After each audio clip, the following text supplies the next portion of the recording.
kuko tugomba kwitegura akanyenyeri 180 na kangahe ni akanyenyeri 182 yes ambivuge mbikora nanjye reka mbikora akanyenyeri reka ninjiremo ntusige akanyenyeri 182 akanyenyeri 8 akanyenyeri 1 akanyenyeri izi zo rero nizo code sacré ubundi nizo code sacré hano hose ibindi ni amakode iriya make Jibril agomba gutsinda ibitego 4 izi ni code ahandi hose ibindi ni amakode code sacré rero 00 00 55 55 67 akadirishya nkozeho aho ko mbona rugimba nadakanda akanyenyeri kandi ejo yarabinsezeranije okay ayo nshizemo ngaya rwose uyu munsi nshizemo 5 chiffres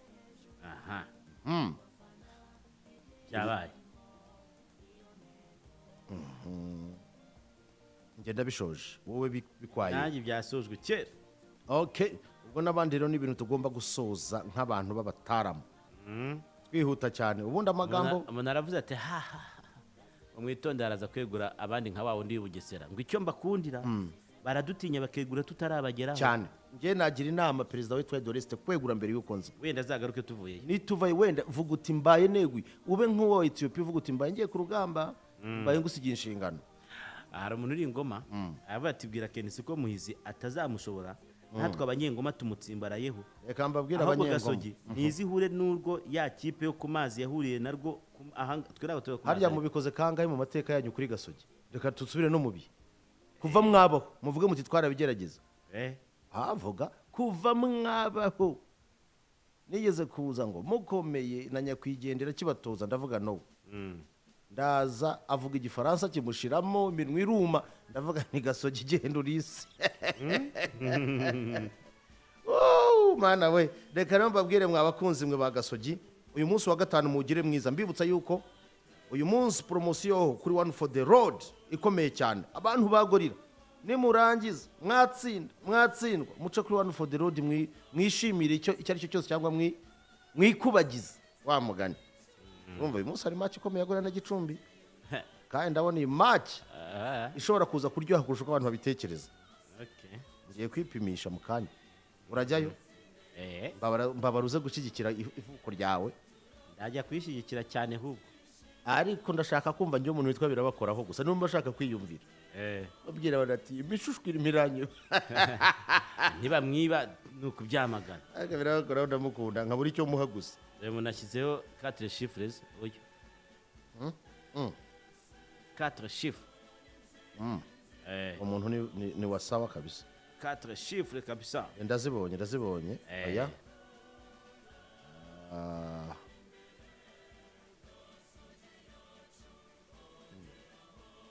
okay c'est bon oui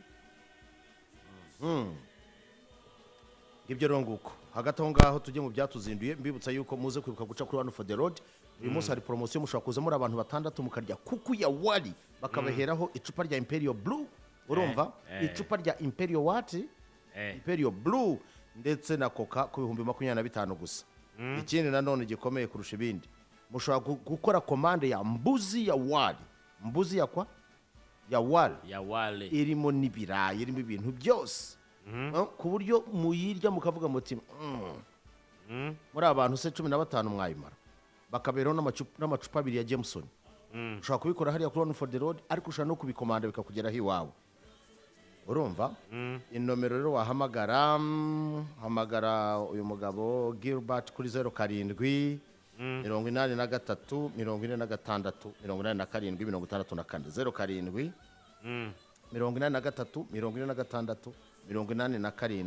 07 niba ufite n'ubukwe ufite after party buri kimwe cyose wifuza ariko muri iki gitondo niba waraye unegekaye caye baguhe dawa ya hangover wongere wake cyangwa bagukubira icyo bita American breakfast umugabo witwa James ejo yarahageze simbizi nabwiye ngo ahajya arebe ko kuko yawari yayimanuka na home ashobora kuba barayimuhaye anyway dukomeze tujye mu byatuzinduye bindi mbere yuko tujya mu bindi ariko uyu munsi tworoshya ubuzima ndabizi byo tugomba koroshya hari ibintu dushaka koroshya ubuzima bigera kuri 3 cyambere muri iyi minsi havuzwe cyane ihohoterwa rikorerwa abagore ariko ngiye mbita ihohoterwa rikorerwa mu ngo bivuzweho cyane ko twabonye mu Bufaransa abantu bigaragambya, twabonye abakuru b'ibihugu bateraniye Kinshasa harimo na Perezida Paul Kagame nawe ari byo bavugaho, ndetse Paul Kagame yavuze ati abagabo bakwiye kwivanamo imyumvire yo guhohotera abagore mibi.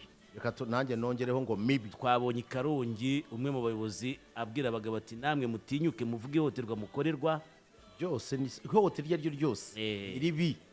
Noneho ngatekereza ko rishobora kuba rigenda rifata indi ntera abantu batekereza ko rigabanuka ahubwo rigenda rizamuka. Ako na kamwe turakavugaho, akandi turaza kuvuga kuri covid mu Burayi imeze nabi. Urumva birimo kugaragara ko ahantu henshi barimo kugenda bafata ingamba zikomeye, abaturage bamwe bakanazanga bagatwika bakanasahura n'ibintu biri kugaragara cyane, ndetse twumvise na Minisitiri w'Ubuzima mu Bufaransa afite ingamba nyinshi yavuze aho ngaho. Nazo turaza kuzivugaho cyane ko ari ibihugu byo muri Afurika byatangiye kumira abantu baturuka i Burayi. Hanyuma turaza no kuvugana na mugenzi wacu uri hariya muri special economic zone. Yes. Ariko dushobora no kumuheraho none reka tumuhereho kuko that is the aho naho hari ikibazo gikomeye cyane. Nimero ye nyiguhe ubundi hasigaye tugendane neza. Reka turebe hanyuma ubwo ibindi byose turabikurikizaho nyuma y'iki gikorwa cyo kumva uko bimeze hariya muri special economic zone. Cyeze ko bishobora kuba byanarangiye na kare kuko ndahaciye. Ntabwo byarangiye. Ntabwo byarangiye. Bonye imodoka ya polisi ya kizimyamoto igenda. Izo ni ziri kunyuranyuranamo. N'ubu biracyari hatari huko. Ko mugenzi wacu ariyo ubwo aratubwira kajugujugu se ntabwo zishobora kudufa kwitabazwa. Nanjye nibyo ntekereza. Kuko yaba ari Amerikaze pe.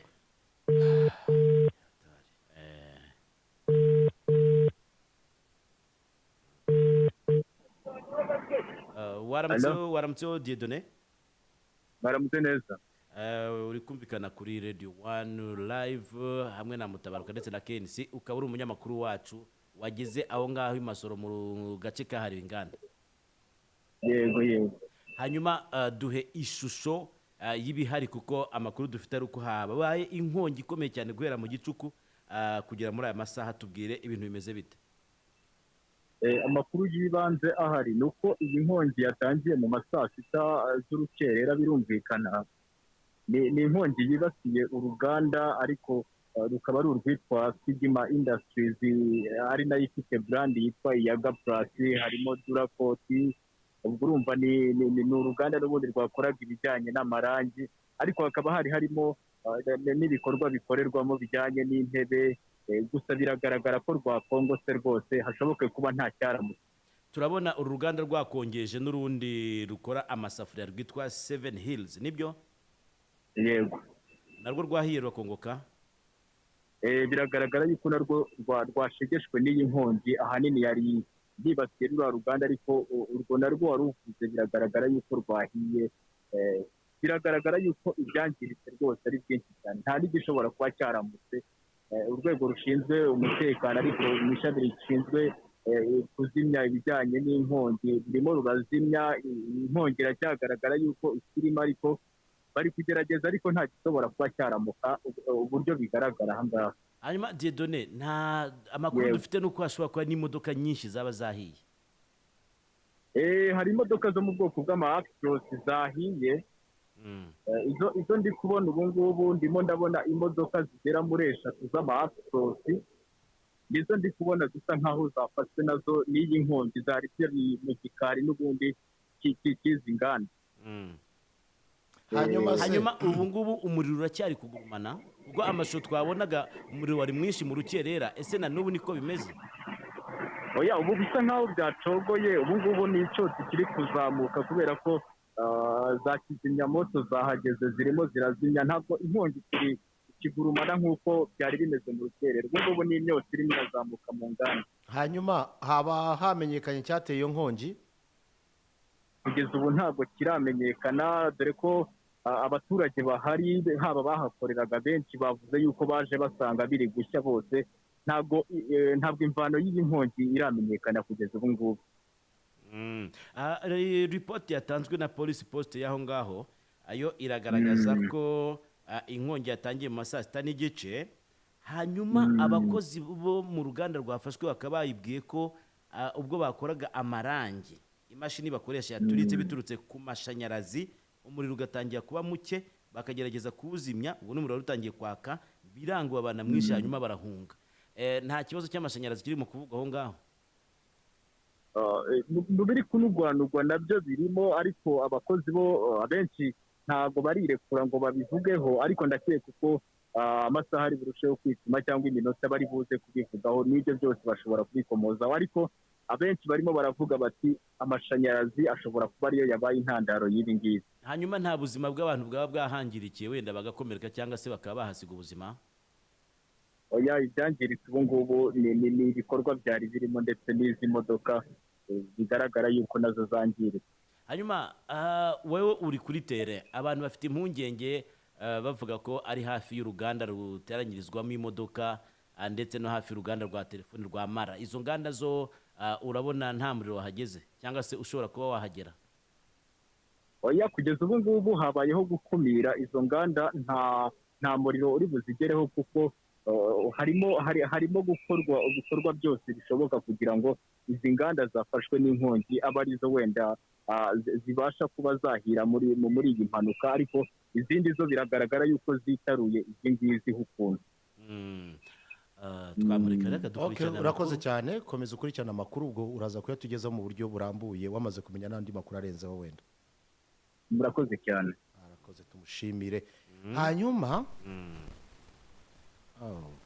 reka mbone gusurizaho Omentegre Lambert. Makuru ki? Nizere kumeze neza, ndagushuhuje kandi nkubwiye ntimana yo mu ijuru ihabwa icyubahiro n'ikuzo. Ubwo byo mvuze yabyumvise kabisa. Ubwo rero no kwihanganisha ari abakozi ari na ba nyiri uruganda ibyo ronguko. Ariko biriya bintu biriya bikoresho bikorwamo amarangi buriya ni akenshi ni highly inflammable, ni petrochemicals, ariko ndibuka tugikora ku Muhima, uribuka harya hagana haruguru ushaka kujya muri rompe, ariko haruguru gato higeze gushya hashya icyumweru cyose. Mbava ngo harimo ngo za tineri ziraturika, ubwo byaturikaga bikajya bimanuka bimeze nk'ibigunguru mu muhanda. Byanangije abantu benshi icyo gihe, bibabotsa kabisa. Hariya naho ntihatanga ibyo ronguko. Amahirwe tunagira nuko tuba dufite inzego zitabara vuba zihuta, wenda ahashya hashobora gushya ariko ntihateze impanuka ahandi. Ibyo rwose nuko bimeze, abantu bihanganiye. Dusuhuze Joseph Marine yaramutwitse, ariko tuzahura tu arabeshya. Hanyuma mu kanya nari nkubwiye no ku bijyanye n'ihohoterwa, reka naryo turivugeho vuba mbere yuko dutumika. Ese byaba ari mu kuzamuka ari gufata indi ntera? Ni amakuru ajyanye naryo wenda asigaye agenda amenyekana kubera ikoranabuhanga n'iki? Kuko urabona ko abantu bose basa nk'aho bahagurutse, ndetse no mu buryo bwo kurwanya ihohoterwa. Nabonye abadukunda kwita niba abantu babita abafeministi, ariko ntabwo mbizi, batangiye kwamagana igitaramo cya Kofi Olomide hano i Kigali. Reka turebe ihohotera, kuko ngo ashinjwa guhohotera abagore. Ihohotera ntekereza yuko ryahozeho, kuko hatara amategeko yari icyo gihe ubwayo yakandamizaga bamwe mu banyarwanda. Sibyo? Urugero, kuba umukobwa atarahabwaga 8, ibyo by'ubwabyo byari ihohotera. Ariko aho amategeko agena uburinganire aziye, bigaragara yuko ihohotera ryabaga abantu bakanguriwe kuba baripotinga iryo hohotera kugira ngo rihanwe aho ryabaye. Si uko ritabagaho mbere, ahubwo uyu munsi nuko hari amategeko, urumva, arengera buri muntu wese wahohotewe, kandi hakaba hari n'ubukangurambaga bwo gukangurira abantu kugaragaza iryo hohotera ryabaye.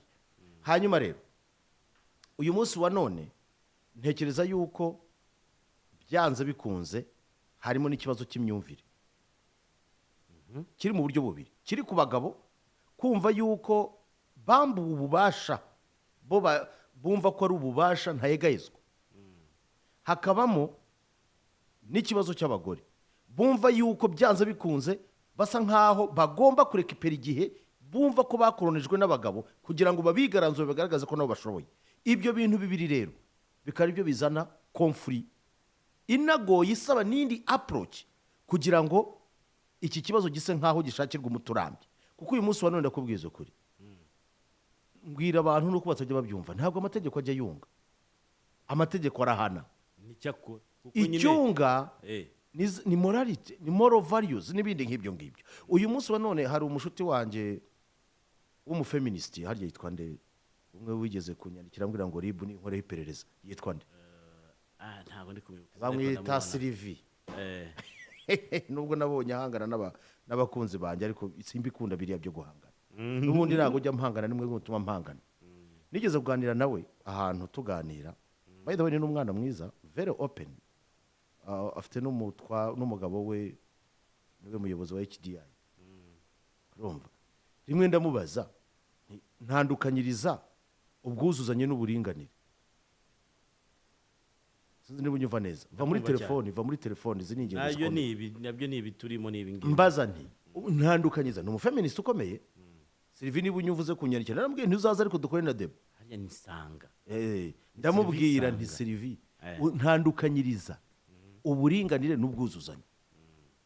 By the way, niba hari umufeminist ukomeye mu Rwanda ni ngewe, if you don't know that. Yowe? Yes, I'm the biggest feminist. Aho ni cyane n'umufeminist. Ukomeye cyane ariko ufite uburyo ibintu byose bibona mu bidarubindi binini.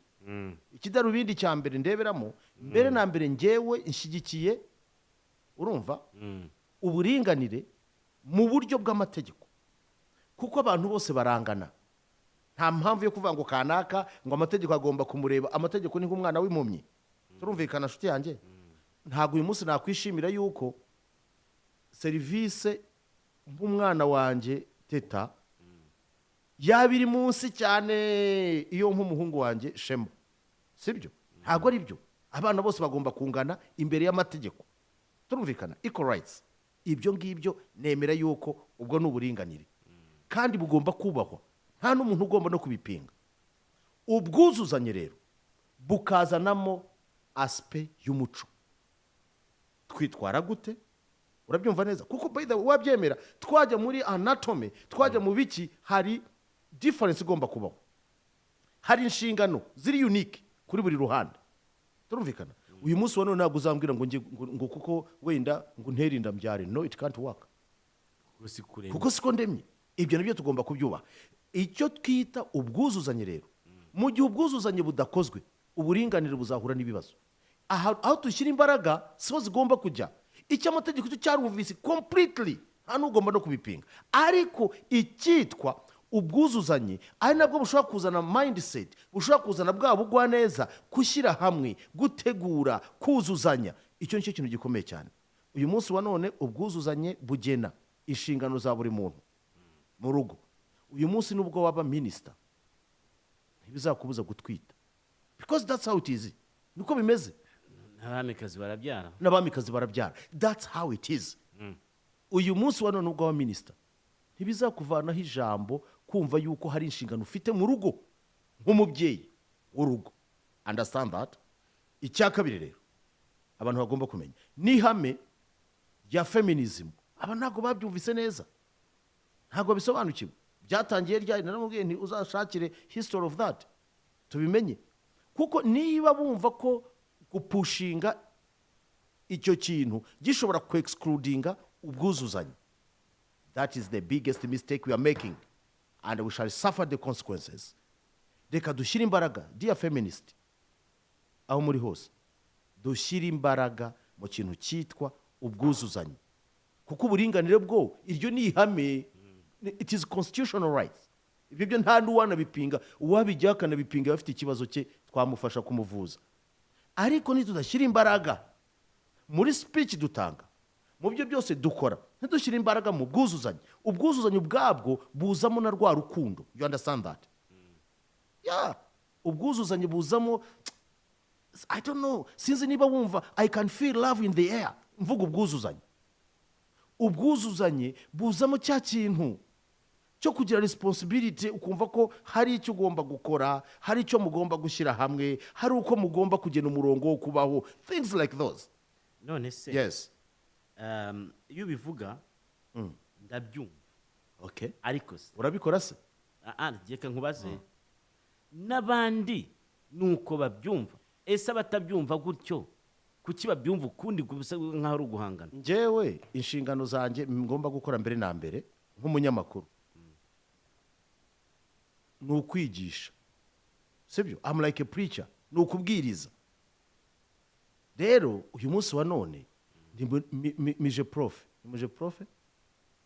Ubwo ni minisiteri ifite umuryango mu nshingano zayo inshingano. n'abandi mwese mutekereze ku kintu cyitwa minisiteri y'umuco, kuko iyo umuco wacitse haza ico. Iki kintu mucyumve munagishyiremo imbaraga, duhindure uburyo twigishamo ibintu byacu ku bijyanye n'uburinganire byo no question about it. Nta n'uwajya no kubigira ikibazo, ariko ubwuzuzanye burimo ikibazo, ni naho ruzingiye, kuko amategeko yo agena uburenganzira bwa buri muntu, that's okay. Ariko noneho sasa imyitwarire yacu igenwa n'iki? Mu rwego aho niho hari ikibazo sasa.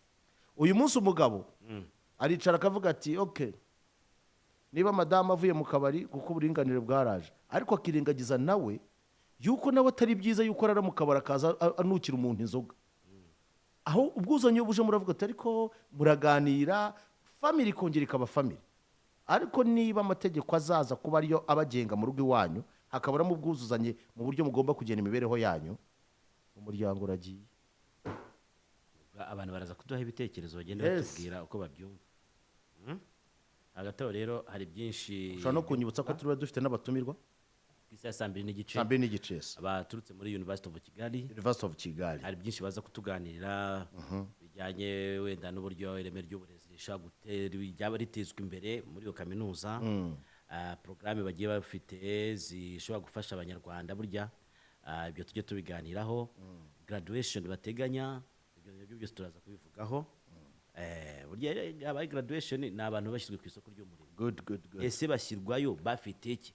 Ibyo byose turabiganiraho. Kuko isoko ry'umurimo ntutarize ajyayo. Okay. Reka rombwe n'abantu ko kwisiga Movana ari ibintu byiza, kandi nibutsa Movana ko kuwa gatatu tuzajya ingoma. Ese buriya ntago mwakohereza Innocent tugaca ingoma na ka kamodoka batwaye kari muri cortege ya Gasogi, ubundi abantu mukabahera amavuta ya Movana kuri promotion? Birumvikana. Ni amavuta meza meza akunzwe muri iyi minsi cyane rwose. Arakunzwe pe. Hanyuma nanone ndabwira abantu bo muri Shine yuko nitujya ingoma nkuko mwabikoze Rubavu, buriya ntimwatubwira kontwari hari abantu bashobora kuguraho kuri promotion. Erega Gasogi igeze ahantu ubuzima bugomba kumvikana ko hari burahinduka. Yes. Burya nta kaga nko kugira ngo munyure ahantu abantu batabimenye. Ibyo ni bibi cyane. Ariko barahanyuze tuya ntabwo bari baza kandi barahanyuze. Ubwo rero products za Shine abantu baca kuri One for the Road mubona yuko isuku ibihari, impumuro ibihari, dukoresha Shine gusa. Shine kabisa, wallahi dukoresha Shine. Ikindi nanone nakubwira nuko Koje Bank igufitiye products nyinshi za saving, bagufitiye nka konti yitwa Teganya, ikaba igufasha kuzigama buri kwezi kandi ugashyira amafaranga uko yabangana kose. Hari konti yitwa Nteganyiriza Minuze, ingi nifasha umwana we kugira ngo yige.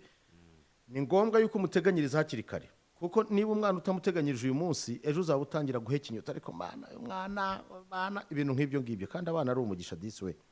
Hari na konti yitwa Iyubakire igufasha kwizigamira inzu y'indoto zawe. Hari konti yitwa Shobora igufasha kugera ku mushinga wawe wihebeye cyangwa ushaka kuzakora. N'ubwizigame bw'igihe kirekire bwo term deposit cyangwa se compte bloqué. Ku bindi bisobanuro gana ishami rya Koje Bank rikwegereye cyangwa uhamagare ku murongo utishyurwa rwo 5050. Koje Bank biroroshye kandi birashoboka. Hanyuma suza umuntu witwa Antoine birabakora Antoine wa hano muri Koje Banke Omentegera Antoine okay birimo nibiki birabakuraho umureka ariko nawe yamusuhuza nawe tumusuhuze ariko ndashaka kumva ikiganiro cye nyuma ya match kuko byanza bikunze birakuraho hari ijambo ari buvuge okay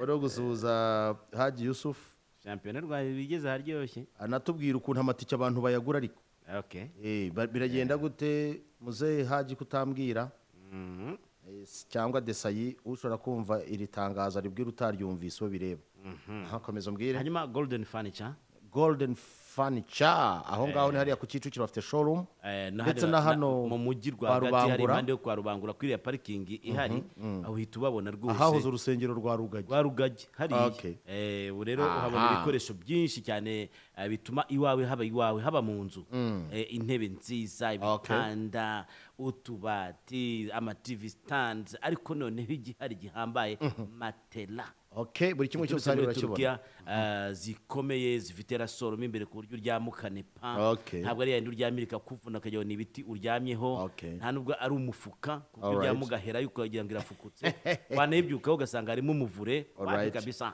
izi ni matela nziza cyane kabisa aziri hariya rero muri Golden Furniture babwire nomero ushobora kubahamagara kuri nimero ngiye kubwira ni kuri 1514 1514 cyangwa se ugahamagara kuri 07 82 31 43 00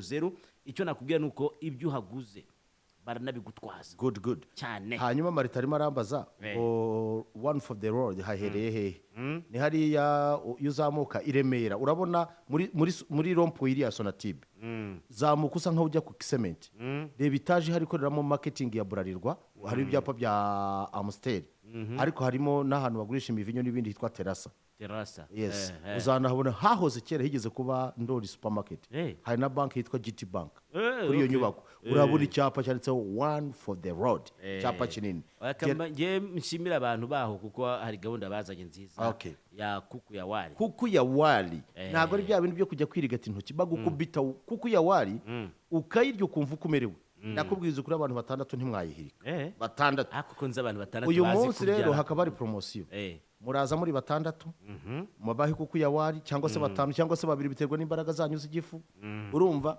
babakubite kuku ya wali nibarangiza babahe icupa rya Imperial Blue ya 750 babakubite na coca cyangwa se indi yose mwakwifuza gufunguza ku mafaranga 25,000 gusa hanyuma mbuzi ya wali sasa iyi mbuzi kandi nkubwira ko mbuzi ya wali yabari abantu ntabwo ari bwa buhene bwarwaye amaso nka bwa utirize kumva buba buraho ngo bwarokijwe n'izuba ni ihene kabisa ishishe y'umushishe iyi ngiyi rero sasa nukuvuga ngo yose irimo ibyo bintu tundi tuntu basigaho turengeje kwemera yo bakaguhera amacupa 2 ya Jameson bakaguheraho n'ikindi kintu ushaka cyo kuyivanga ku 200,000 yes byose muri abantu 20 mushobora kuyivuna nayo ikabasigamo imvune uzi ko waruvuze 200 nkikanga none niba abantu bangana gutyo ahubwo ni ukubahera hariho buzi hariho n'amacupa 2 ya Jameson nose Jameson igurangana muri mu bicari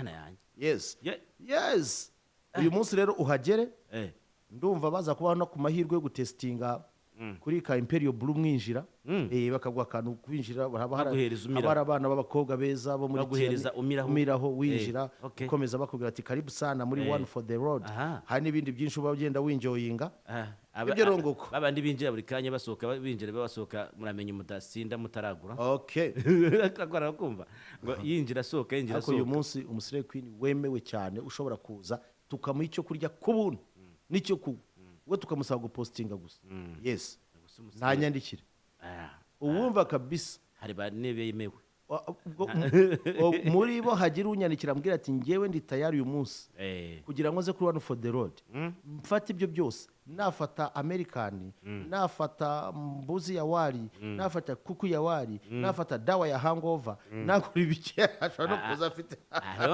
haronzi uri miragahebe naze rwose ari mire hariya ahebebe turamuha n'ijipe yo kumucyura ubundi icyo asabwa gusa ni ukurya no gupostinga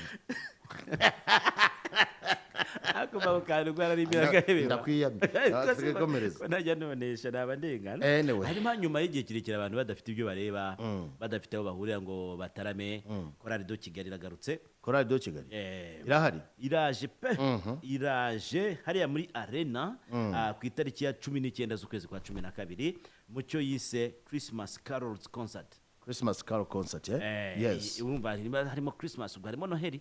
Aba igiye guha abantu Noheli yakiri kare, ni korali yemewe izwi kunzwe cyane, byo ni ibintu bizwi. Hanyuma rero bazatangira ku saa 12 z'umugoroba, bageze saa 3 z'umugoroba, gukingura gukingura imiryango, nugwera ku saa 9.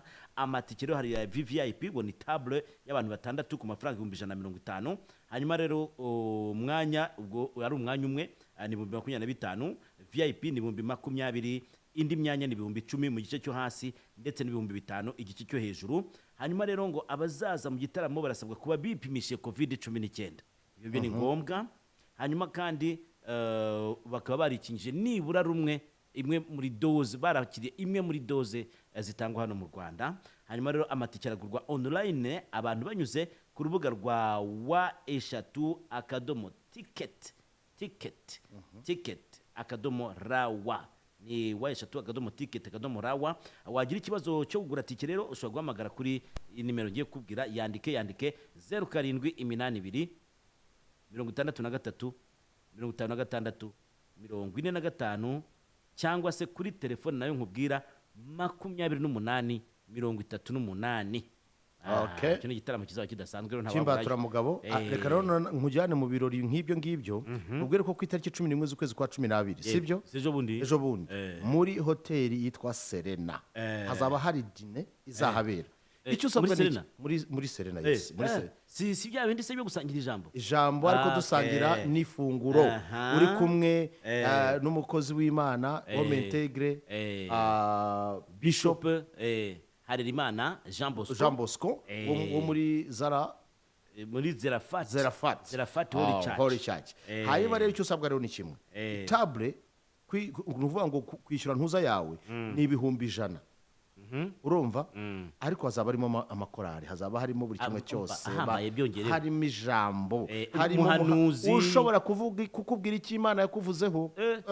Ariko man abase abantu bagiye kwiyumvira ijambo, ubwo no gukanda akanyenyeri 142 akanyenyeri 8 akanyenyeri 1 akanyenyeri 31 32 00 ahasigaye ukaba wishyuye.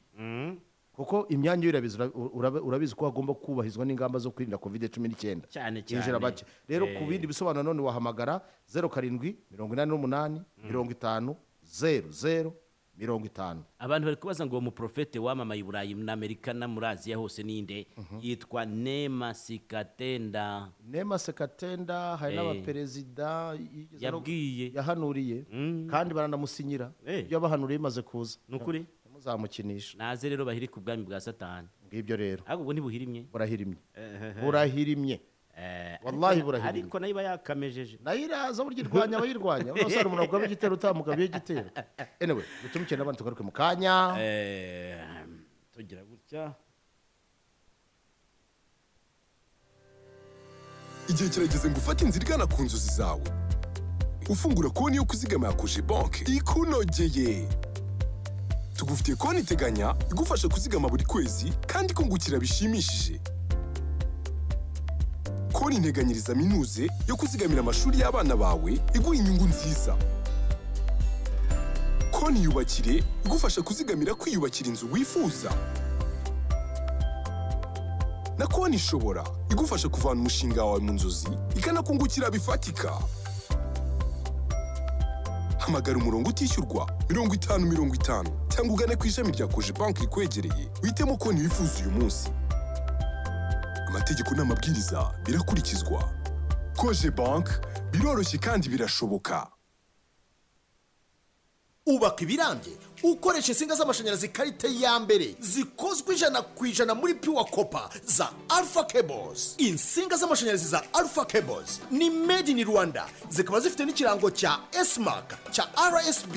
Insinga za Alpha Cables ziraboneka mu Rwanda hose muri depo zacu i Kigali, i Rubavu, ni Rusizi. ibiciro byacu byoroheye buri wese. Akarusho dufite ibiciro byihariye ku bifuza kuduhagararira. Uruganda rwa Alpha Cables rwahawe igihembo cy'uruganda rwa mbere rukora ibikoresho bya karite muri Made in Rwanda. Uruganda rwa Alpha Cables murarusanga mu cyanya cyahariwe inganda Masoro hafi ya Melon University. Naho ku bindi bisobanuro wabariza kuri 0789902001. Alpha Cables, powering Africa.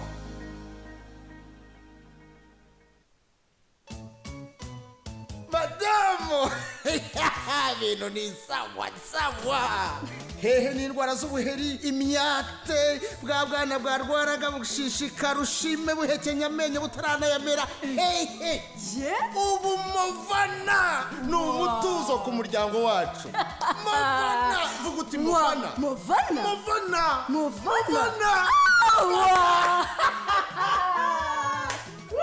Aya mavuta yo kwisiga ya Movana ni meza ku muryango wose. Movana baby jelly iraboneka mu Rwanda hose kandi ku giciro udashobora gusanga ahandi. Aya mavuta ni meza pe, arinda uruhu indwara zose. Utegereje iki kugira ngo utahane Movana? Ibyishimo bitaye mu muryango wawe. Kubifuza kurangura mushobora guhamagara kuri 0788888222 cyangwa 0782511148.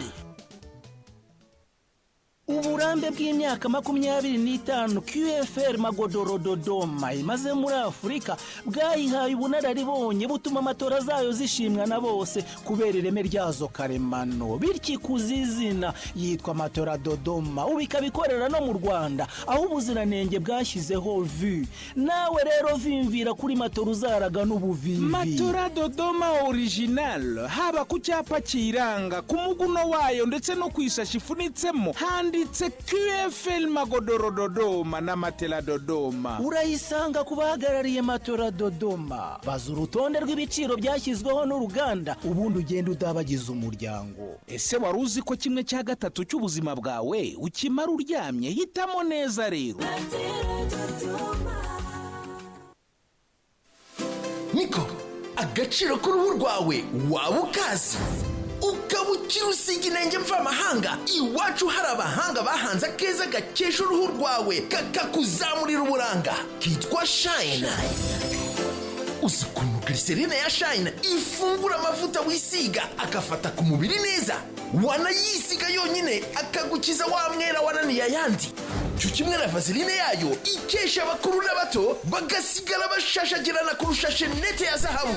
Si ibyo gusa kuko igufitiye isabune y'amazi yoza ibyombo bigasubira bushya n'ibindi bikoresho byinshi by'isuku n'uburanga. Ku bindi bisobanuro duhamagare kuri 0783456891 cyangwa 0785222308 maze ushashagirane ubushishozi uhitamo muziranenge Shine. Man, usigaye ubona ukuntu ibintu bisigaye bihinduka vuba sana. Ntabwo tuzongera gucibwa amafaranga mu gihe dushaka gukoresha yacu. Uravuga bwa buryo bwo kwishyura na Equity, maze ngo nta nubwo ukeneye kunyura hirya no hino sijui ngo ukuye amafaranga yawe kuri konti yawe uyajyanye ngo hanaha ngo ukayagarura hino ukayajyana hirya.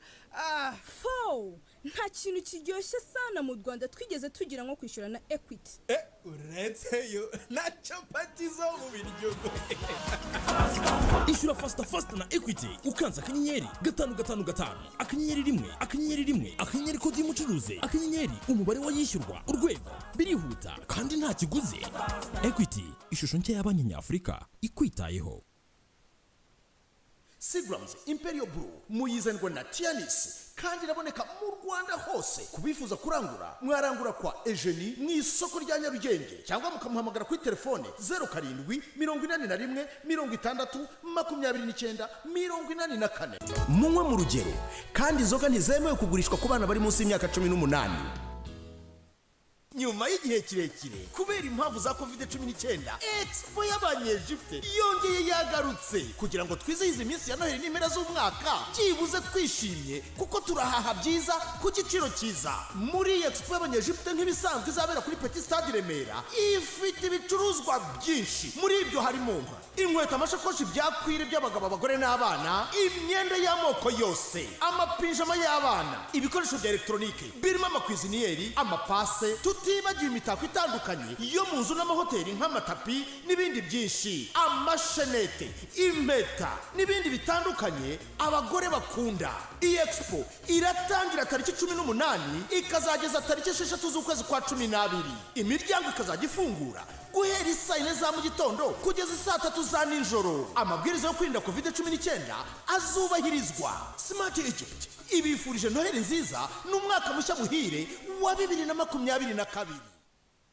iminsi mikuru irahageze, none Canal Plus iraturemeye.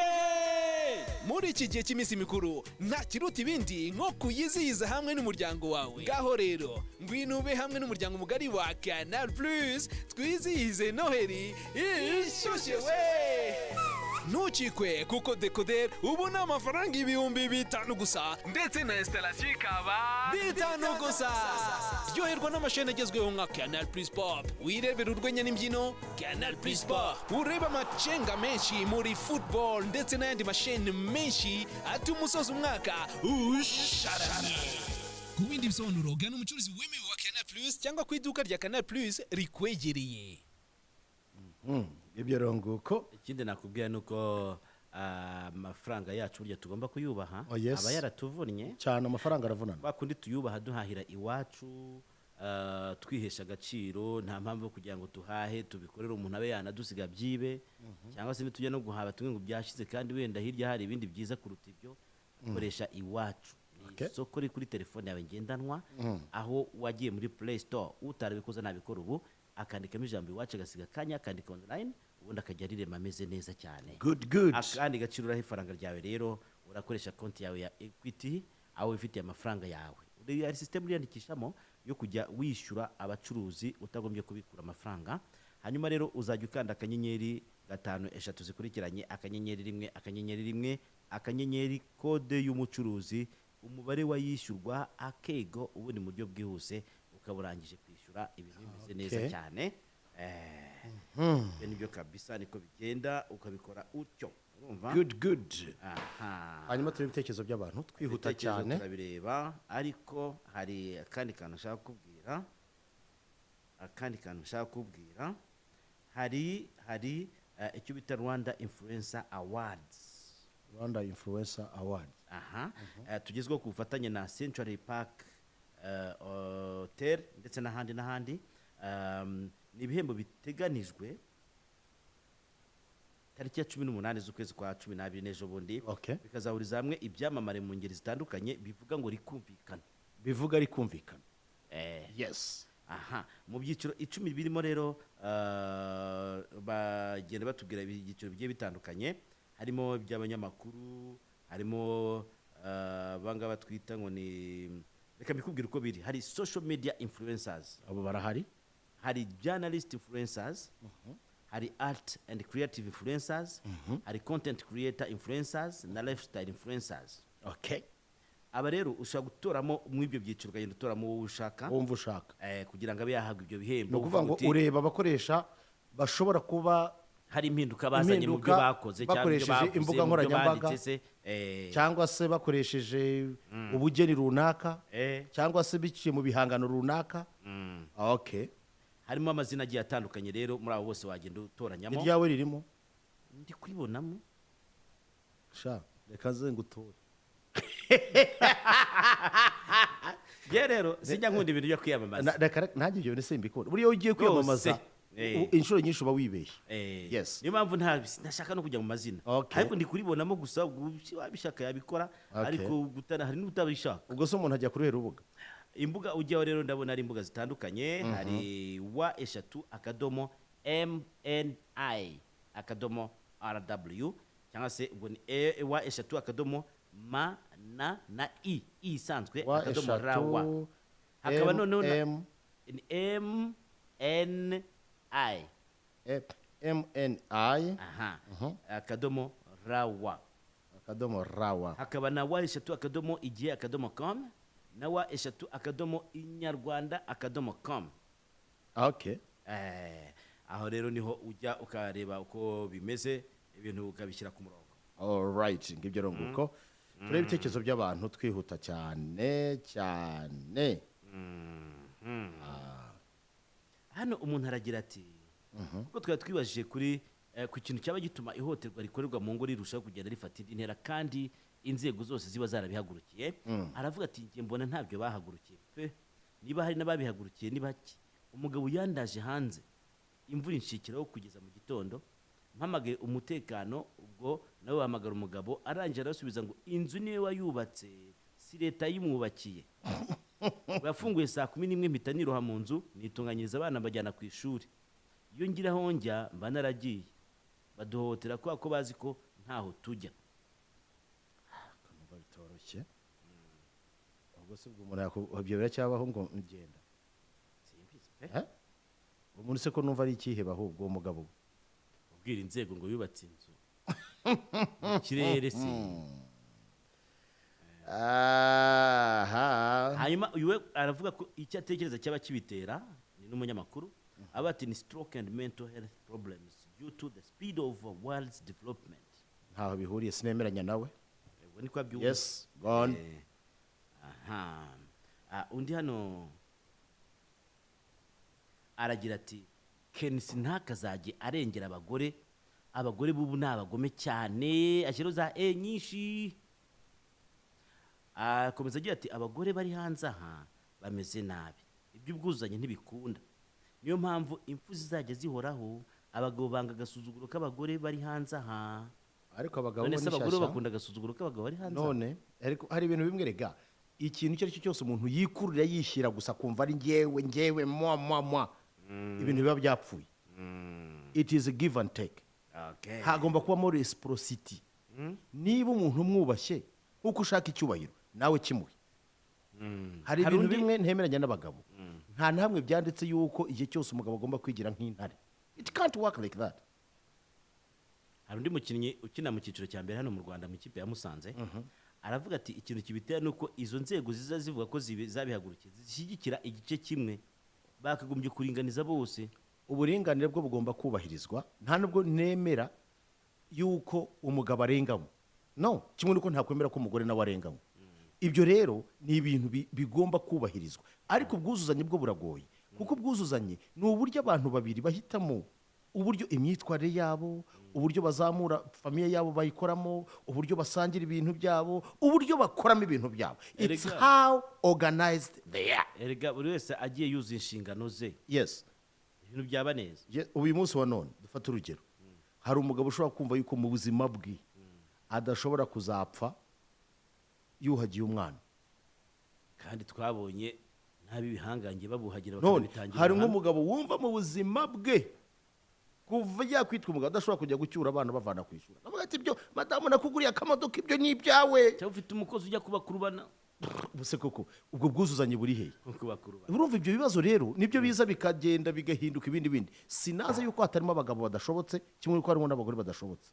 That is it is two way. Imiryango yacu ikeneye kwigishwa bikomeye ku ngingo y'ubwuzuzanye. Numva nafata umwanya nanjye nkabisobanurira abantu kuko babyumva nabi. Nta kizakura inshingano kamere zanjye nk'umugore nko gutwita, kubyara ndetse no konsa n'izindi nshingano zindeba n'umugabo nuko hari ubwuzuzanye haba hari urukundo ndetse no gusobanukirwa icyo uburinganire buvuze kuko bwo bugenwa n'amategeko. Icyo nicyo kintu abantu bagomba kuza. Dear feminists n'abandi batandukanye, please let's join hand dusobanura abantu ikintu cyitwa ubwuzuzanye kuko ibindi byose bizaba birangiye byose. Hari undi munyamakuru wandika muri Panorama. Yes. Ati buri wese asigaye ashaka kugaragaza ko ari hejuru ko kubera amahirwe n'iterambere ntawe ugikenera undi cyane mu bushobozi, bigatuma kubahana no kwirinda guhohoterana bigabanuka. Urumva ko abantu barimo barabyumva mu minota mike cyane. Turumva message from Airtel. Hari undi muntu we afite agashuri ishuri yigisha Icyongereza. Aragira ati impamvu bikomeza gufata indi ntera nuko no mu babihagurukiye mu ngo zabo ribamo. hoye none se ngende bikubwiza ukuri uzarebe n'urugero rwa hafi muzanyereke umufeminist mu tracking background ye y'umuryango we. It's not about talking and talking. Here we are here to create the family. Ubwo si talking ise harimo experience. Icyo dushaka kureba reka turebe uburyo twubaka family kurusha gutandukanya family. That's what kuko umuryango niyo serire ya mbere y'igihugu. You understand that? Ishingiro. Niryo shingiro ry'igihugu. Uyu munsi wa none ngenda bagwiza ukuri. Nuko njya mbwira abantu bamwe bakavuga ngo ngo uravuga sinjya nkunda kuvuga. But I talk the fact. Uyu munsi wa none reka dukora ibintu bitwubakira umuryango. Bagabo nshuti zanjye mwivanemo ibyo bintu byo kwikakaza ntacyo bimaze kuko at the end of the day ni umuryango wawe. Kuko umuco wacu reka nkubwire ijambo rimwe ntabwo bazavuga ngo dore kwa Mushashi afite umugabo witwa Batista bazavuga ati murebe kwa Batista. Ibyo abashaka kurwana kuri ako kantu gusa bizagora kuko that is the culture. Ni ukurwana na nature, ni ukurwana na natire. Urabyumva? Ikindi cya kabiri banza utugeze mu bishaka ngaka. Harabura amasegonda make ngo saa 2 za mu gitondo zigere. Waba ukoresha smartphone? Downloadinga app ya My Airtel Money wohereza amafaranga ku buntu. Wohereza umubare wose w'amafaranga ku buntu mu gihugu hose. Okay. Urumva icyo navugaga mutegetsi? Yego. Ni ukuvuga rero ikintu cyitwa ubwuzuzanye buba buri mu rukundo. Ubu nabwiye abantu amategeko ntago yunga. Arahana. Rero mbere yuko ibintu byanyu umuryango wanyu uza kuyoborwa ku mategeko mumenye ko urugo rwasenyutse kandi n'ikindi kintu cyica umuryango kuba umuntu mu rugo rwe afite uko yahisemo kuba mu rugo rwe yarabyihitiyemo abo hanze yarwo bagashaka kugivangamo. Abo ngabo urabihorera. Urugero nk'ubu hari abantu bacyandika ngo meya uheka umwana si byiza. Meya uheka umwana se ntabwo amuheka nka meya, amuheka nka runaka, amuheka nka papa we. Nose nkubaze ko yamubyaye se ntago amuheka nk'umukuru wa nyobozi y'akarere. Mu rugo rwe n'umubyeyi ugomba no gutaka mwoza nk'uko nawe bamuhetse ipasi ajya ku ishuri. Nk'ejo hari imipira itandukanye ariko mfite abahungu bakina umupira babiri bambwiye bati rero ejo ugomba kuza kudufana ibyo vuga ngo ugiye kureba izo match zindi z'amaderbi birakureba. Ngomba gufata inzira nkajya kureba umupira wawe. Ugomba kujya kubareba gide. Ibyo niko bimeze y'amayo maderbi yawe. Bambwiye ati ibyo by'amaderbi nta nibyo tunashaka kuko ni kangahe dukina ngureke kuza kutureba uko dukina. Rero ejo ugomba kuza kandi tuzatsinda ibitego nitukura. Nese ujyanga imikino y'abana abatoza abahanga mu bijyanye n'umupira w'amaguru cyangwa se n'indi mikino bagiye bajya kuyireba byaba byiza. Sibyo bitera courage abana bakazazamuka abahanga. Hanyuma ikindi ya match ya match abana bo ku muhanda abana b'igihugu izaba kuwa kabiri w'icyumweru gitaha. Hajya twemeje ko mu bicu azayogera tutitaye kuri inzira make zaba zahari muri ayo masaha. Abana bumve kuko nibyo kurema umuryango tugomba gusubiza aba bana mu muryango tugomba gusubiza aba bana icyizere. Sino tuzatumukura abazadukubita Gatarina abazadukubita Inyundo abazadutoborera amazu. Uyu munsi wa none niyo tutabikoze nshimira cyane umujyi wa Kigali kuri iriya initiative nziza ku bufatanye n'ikipe ya Gasogi United by the way. Yes. Reka duhere mu makuru afitanye isano n'imyidagaduro nubwo bidasanzwe. Umuhanzi w'icyamamare uzwi nka Koffi Olomide hari igitaramo yagombaga gukorera hano mu Rwanda. Rega ntago kirava agomba gukora mu Rwanda ntuhagarike igitaramo cyangwa kuba afite amakuru mashya wenda kuba ari ukubutse hanze. N'ufite amakuru mashya ntabwo kiravanwaho officially ariko nabonye mu by'ukuri harimo abantu benshi ku mbuga nkoranyambaga nabonye bavuga bati iki gitaramo ntabwo kigomba kuba, ariko impamvu ari inkuru ikomeye nabonye ku bitangazamakuru mpuzamahanga birimo nka BBC babigarukaho bavuga bati iki gitaramo gishobora kutaba. Baravuga bati hariya mu Rwanda ni abantu bafite imiterere yo gushingira ku mategeko cyane, ikindi no kubahiriza uburenganzira bw'ikiremwa muntu by'umwihariko umugore. Bakavuga bati rero dukurikije reaction ziri gukorwa na bamwe mu bantu bavugira inzego z'abagore ushobora gusanga mu by'ukuri iki gitaramo kiburijwemo. Anyway, let's wait and barashingira kuki ni ku birego yagiye aregwa bavuga bati yagiye akorera ihohotera bamwe mu babyinnyi be. Nawe yagiye akora udushya wabonye umugeri yakubise umwana w'umukobwa muri Kenya ariko yakubise n'umunyamakuru w'umunyarwanda muri Zambia buriya w'umukobwa w'umugabo ariko baramuhize baramubura atega indege yihuta arahunga ngo batamufata. Kuri aya masaza ashaje nabi muri bariya babisabye umwe yanditse ati I'm requesting solidarity in requesting the government of Rwanda specifically the Ministry of Youth and Culture to not allow coffee come to Rwanda because we have to send a strong signal to perpetrators, rapists. Beyond that, this is hurting us. Bringing him at the right time, Rwanda is joining the world in the 6 days of activism against GBV. Gender-based violence. Okay. Bishobora kugira aragira ati during my lifetime, coffee has been accused many times, and every time, like all powerful abusers, nothing get done. No one has trusted victims. Muri parenthese abati majority young girls. Some countries have taken it serious, and we trust Rwanda to be accountable on this. Thank you. Strong message. Kabisa. Okay, we can't downplay that, but I think it is a strong message which can also create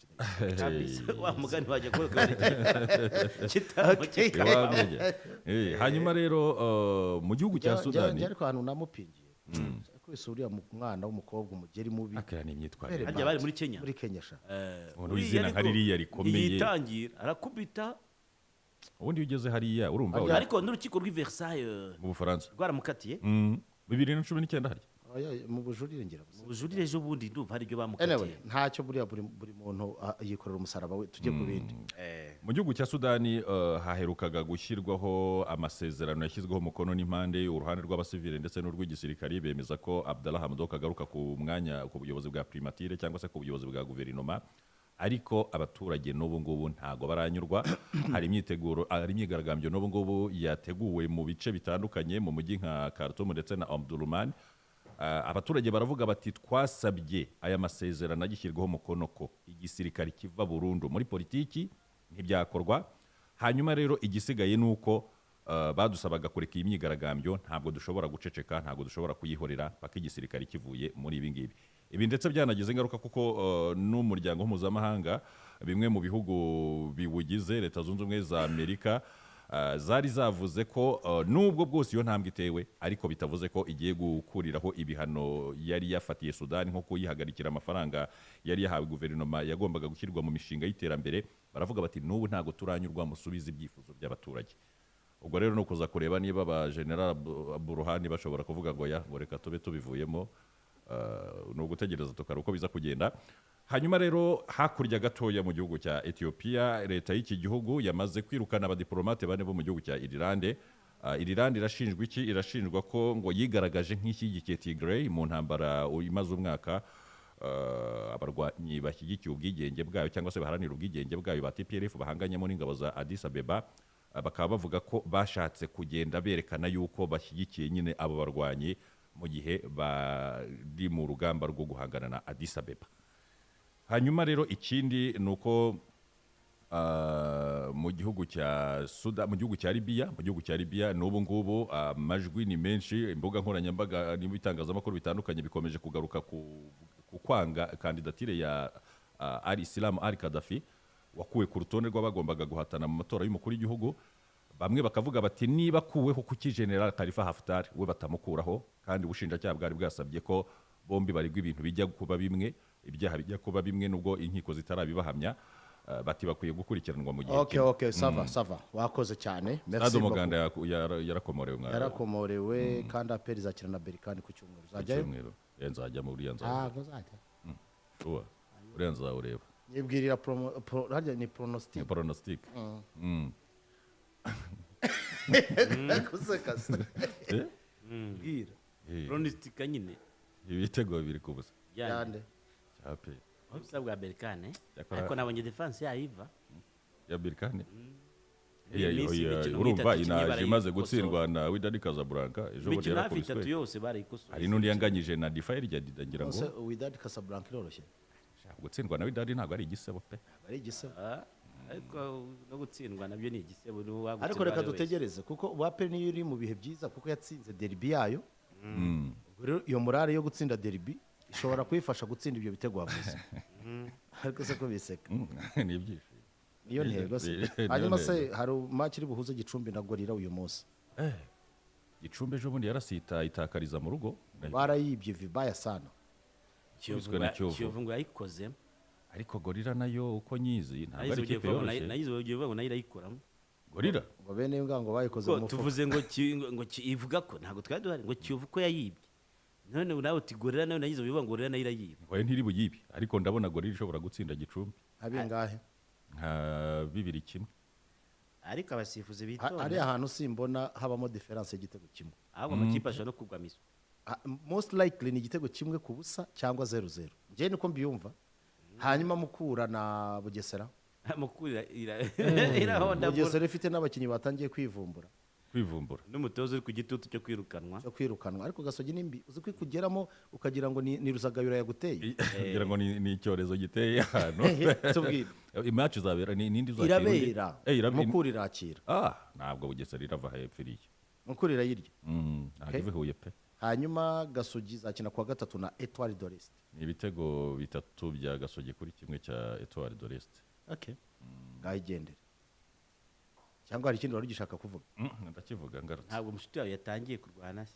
mushuti wanjye ariko atansiyo mushuti wawe yayoboye imirwano yanjye mushuti wawe ameze neza kuko yateye n'ubwoba abantu bava mu birindiro hari n'umujyi ngo w'amateka yafashe bahise bivana mu birindiro ariko byagaragaye yuko leta zunze ubumwe z'Abarabu ziri mu kumurundira ibikoresho bakoresha indege ngira ngo bakodesha ahantu ntazi zimaze gukora inshuro 90 zikorera intwaro ntabwo ntekereza ko n'ubundi ibifaru byo muri leta zunze ubumwe z'Abarabu niba bari kubimuha intambara nibyo barimo kugenda bamuha ariko bikagaragara ko na drone z'Abashinwa zigiye zigaragara hano ntabwo ntekereza ko yafashe icyemezo cyo kujya banza buvese n'izindi z'Abaturuki nazo zamanutse none se ndibaza ibikoresho nibyo byari byarabuze ikibazo ejo narabisobanuye nise barumvise burya kubera ikibazo cya Ethiopia na Eritrea niwe mwanzi wawe ibihe byose burya niho bari bashyize ibikoresho byose imbunda nyinshi zabaga muri Tigre kuko nibo bahana umupaka na Eritrea urabyumva neza ibyo bikoresho muri ka kavuyo kose bumva ngo barasheho ibikoresho barabyigaruye bimwe barabyangiza icyo kibazo rwose cy'ibikoresho yaranagifite nawe ubu rero intambara ishobora kuza kurota ariko nabonye abantu bamwe batangira kuvuga ariko urabona ko hari ibihugu bimuri inyuma yaranabivuze ati hari ibihugu by'inshuti tugiye kujyana mu rugamba ntabwo yagiye kuriya gusa uko bisa kose ariko niba ageze ku rugamba bwa mbere agafata imijyi ibiri akirukana abantu ku muhanda bendaga gufata kugira ngo igihugu bagikating off from the supply route cyangwa ni coincidence yabaye n'ubundi yahageze ubu byose niwe ahubwo buriya navayo ngenda arisubiza mu gisirikare ihe marishari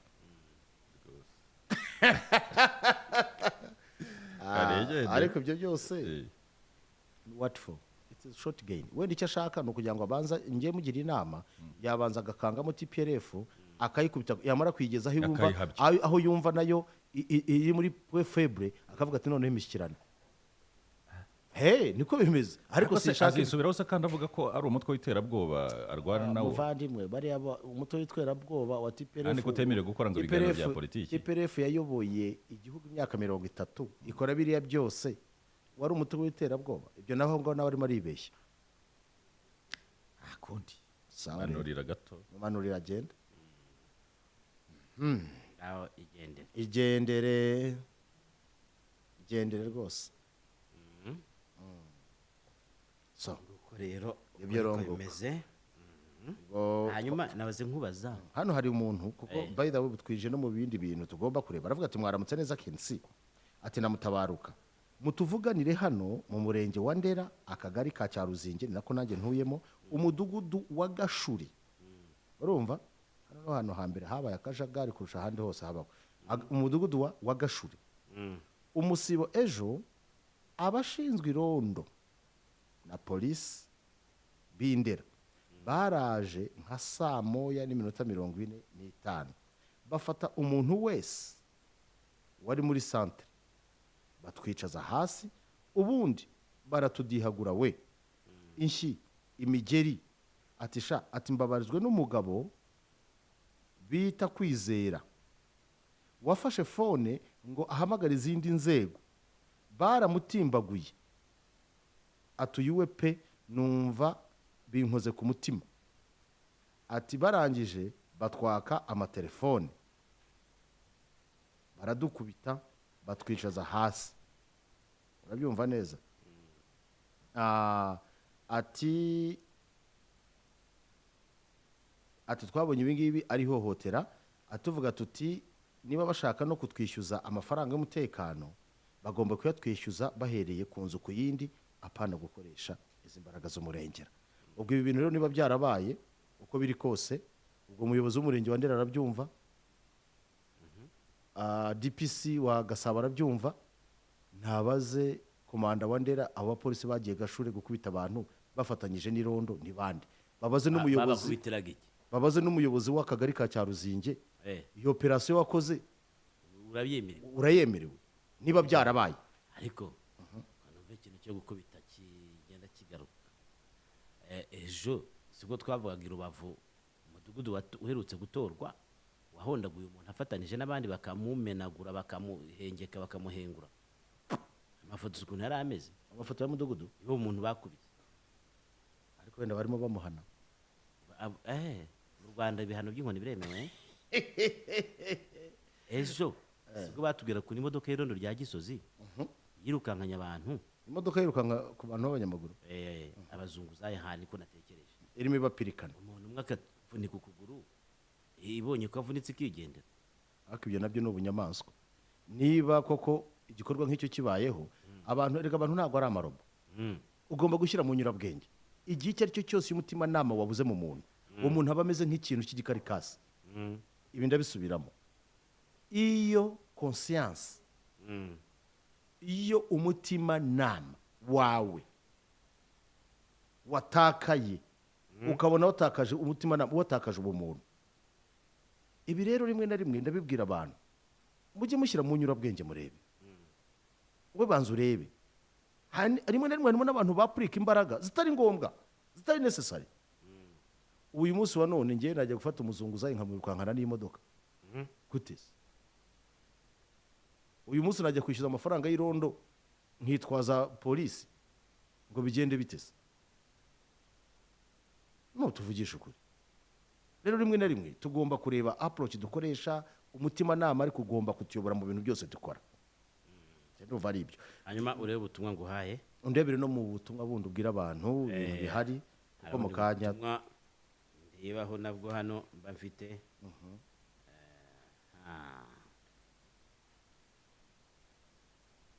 iyo ncecetse mba ngibucekinga kugira ngo ndebe niba butarangije igihe cyabwo butari perime hano ndakubwira kuri Charisma House iri ni isoko ryagutse rifite ibyumba byiza cyane ushobora gucururizamo ibikoresho bya kenkayeri ni muri Nyabugogo mu marembo y'umujyi n'abawusohokamo batashye niho naho banyura ku buryo ubahacururiza atabura kungu ariko ubundi abantu ntago barahuzura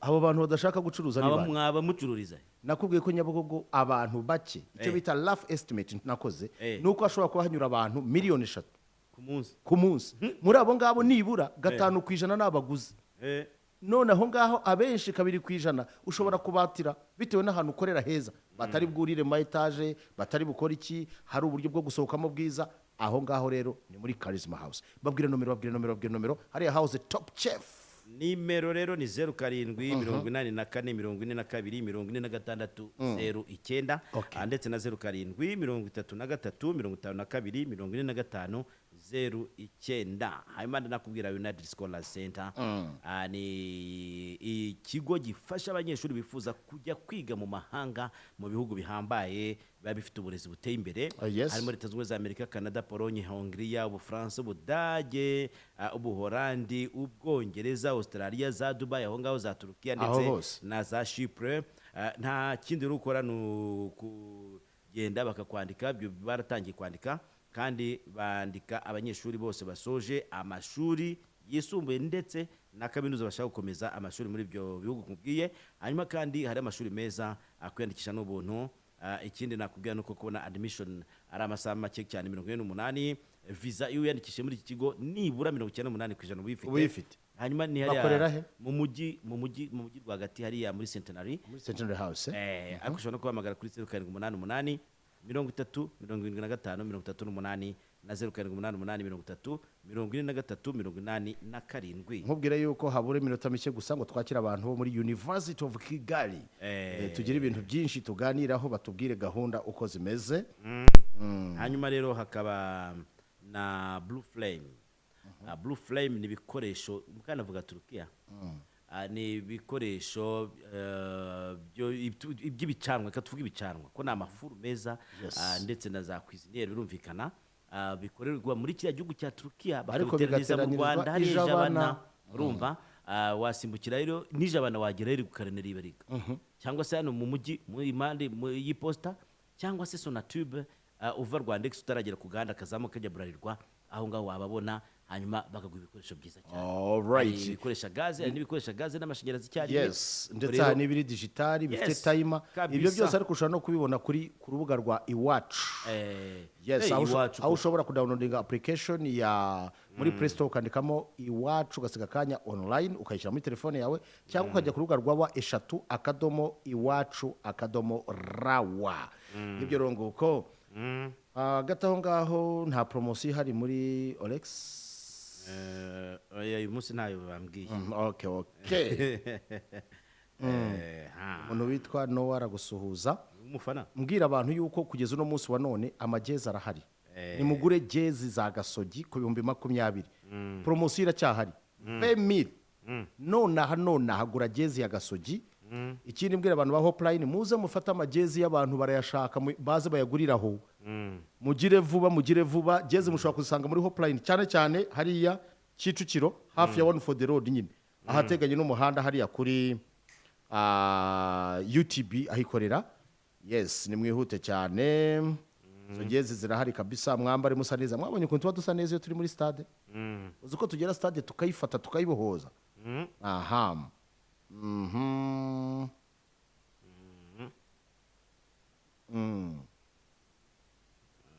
Okay. All right. Merci beaucoup. C'est bon. Merci mutabaruka. Tumikira badutumye mu kanya kugira ngo tuze kwakira abatumirwa bo muri UK. That is University of Kigali. Okay. Ese mwana izi ni za nkweto waguze ejo bundi? Yego man. Dore uko zabaye. Nta n'amezi 2 zimaze. Sha wa mugani ibiciritse birahenda koko. Kareka. Nta nubwo zamenze cyane izo zari zihendutse maze ibyo nkubwira se twirukanyira ibihendutse kandi buriya ntibiramba nibyo koko ibiciriritse birahenda Banyarwanda mwikomeze gushukwa n'abacuruza matera zikomeye nk'urukwe mwibwira ko arizo nziza Rwanda Form imfura mu nganda zikura matera ibakorera matera z'umwimerere ziramba kandi zigufasha kuruhuka neza. Rwanda Form, le paradis du matelas. Ubaka ibirambye ukoresha insinga z'amashanyarazi karite ya mbere zikozwe 100% muri pure copper za Alpha Cables. Insinga z'amashanyarazi za Alpha Cables ni made in Rwanda zikaba zifite n'ikirango cya S-Mark cya RSB. Insinga za Alpha Cables ziraboneka mu Rwanda hose muri depo zacu i Kigali, i Rubavu ni Rusizi. Ibiciro byacu byoroheye buri wese. Akarusho dufite ibiciro byihariye kubifuza kuduhagararira. Uruganda rwa Alpha Cables rwahawe igihembo cy'uruganda rwa mbere rukora ibikoresho bya karite muri Made in Rwanda. Uruganda rwa Alpha Cables murarusanga mu cyanya cyahariwe inganda Masoro hafi ya Melon University. Naho ku bindi bisobanuro wabariza kuri 07 89 90 20 01. Alpha Cables, powering Africa. Bo abana mushyire ku ruhande ibikinisho ubu ni za ishuri. Yego! Abana mwese ntimukikwe n'amasomo kuri chaîne nshya ya Nathan TV usanga kuri buri fatabuguzi rya Canal+. Iyi ni chaîne ya mbere y'Igifaransa yibanda ku masomo arenga 500 ndetse na programme zose z'amasomo y'Igifaransa, imibare, ubumenyi rusange ndetse n'andi masomo atandukanye yo guhera mu mwaka wa 2 kugeza mu wa 6 w'amashuri abanza. Mubyeyi, hereza umwana wa mahirwe kwiyungura ubwenge hamwe na Nathan TV. Si ibyo gusa, hamwe na chaîne nshya ya Canal+ Pop mwidagadure mu bitaramo by'agahebuzo. Gubwa neza hamwe na Nathan TV ndetse na Canal Plus Pop usanga kuri buri fatabuguzi rya Canal Plus. Ku bindi bisobanuro duhamagare kuri 2200 cyangwa ugana umucuruzi wemewe wa Canal Plus. Ni gute wishyura imishahara n'imisoro, wohereza amafaranga kuri telefone n'amakonti yo muri banki zose mu Rwanda mu buhe buryo, cyangwa se wishyurira abantu icyarimwe mu buhe buryo? Koresha internet banking ya Cogebank maze ubikore igihe icyo ari cyo cyose aho waba uri hose. Jya kuri www.ebanking.cogebank.co.rw maze ukore byinshi gisirimu. Dore impamvu ukwiye gukoresha internet banking ya Cogebank. Ituma udatakaza umwanya kuko utongera gutonda imirongo cyangwa ngo wirirwe ujya kuri bank. Ituma wizigama amafaranga kuko nta mande y'ubukererwe wongera gucibwa. Yoroshya kandi n'akazi ko kwandika ibyakozwe. Iyandikisha muri internet banking ya Cogebank uyu munsi ku ishami ryacu rikwegereye. Cogebank, biroroshye kandi birashoboka. Ni gute wishyura imishahara n'imisoro? Ponda mara cyangwa umuntu ngo 2 4 5 isho igitego cya gatandatu ya koci mwakoresheje banga kugira ngo mushobore gutsinda iyi match ikipe muyirusha. Urakoze cyane munyamakuru, ngira ngo urayibonye ibaye mu kibuga rwose byari magic. Ntarindi ibanga ni pate jaune ya magic. Ni gute mwatsinzwe bene aka kageni byatewe n'iki? Franchement parla equipe yaturushaga, equipe yari ifite fraîcheur physique, nta duel n'imwe twaganyaga. Mukuri habaye ahimatwa no gutsirwa na 18, ariko ubwo urumva ko bo bariye pate jaune ya magic, na perezida wacu ngira ngo yarari muri stade yabibonaga. Vraiment président achète nous pate jaune ya magic. Sino ibintu birakomeye. Pate jaune iryoshye bihebuje ya magic iraboneka mu Rwanda hose kandi ku giciro cyiza. Kubifuza kurangura mwarangura mu isoko rya Nyarugenge mu muryango 30 cyangwa mugahamagara kuri 07 88 61 30 69.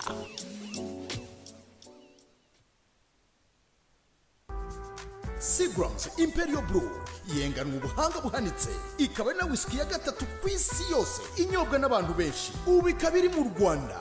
Imperial Brew iryoshye bihebuje, munywe mu rugero, kandi inzoga ntizemewe kugurishwa ku bana bari munsi y'imyaka 18. Nyuma y'igihe kirekire kubera impamvu za COVID-19, Expo y'Abanyejipte yongeye yagarutse kugira ngo twizihize iminsi ya Noheli n'impera z'umwaka byibuze twishimye kuko turahaha byiza ku giciro cyiza. Muri Expo y'Abanyejipte nk'ibisanzwe izabera kuri Petit Stade Remera, ifite ibicuruzwa byinshi. Muri ibyo harimo inkweto, amashakoshi byakwire by'abagabo, abagore n'abana, imyenda y'amoko yose, amapinjama y'abana, ibikoresho bya elektronike birimo amakwiziniyeri, amapase, tutibagiwe imitako itandukanye yo mu nzu n'amahoteli nk'amatapi n'ibindi byinshi, amashenete, impeta n'ibindi bitandukanye abagore bakunda. Iyi Expo iratangira tariki 18 ikazageza tariki 6 z'ukwezi kwa 12. Imiryango ikazajya ifungura guhera isaa 4 za mu gitondo kugeza saa 3 za nijoro. Amabwiriza yo kwirinda COVID-19 azubahirizwa. Smart Egypt ibifurije Noheli nziza n'umwaka mushya muhire wa 2022.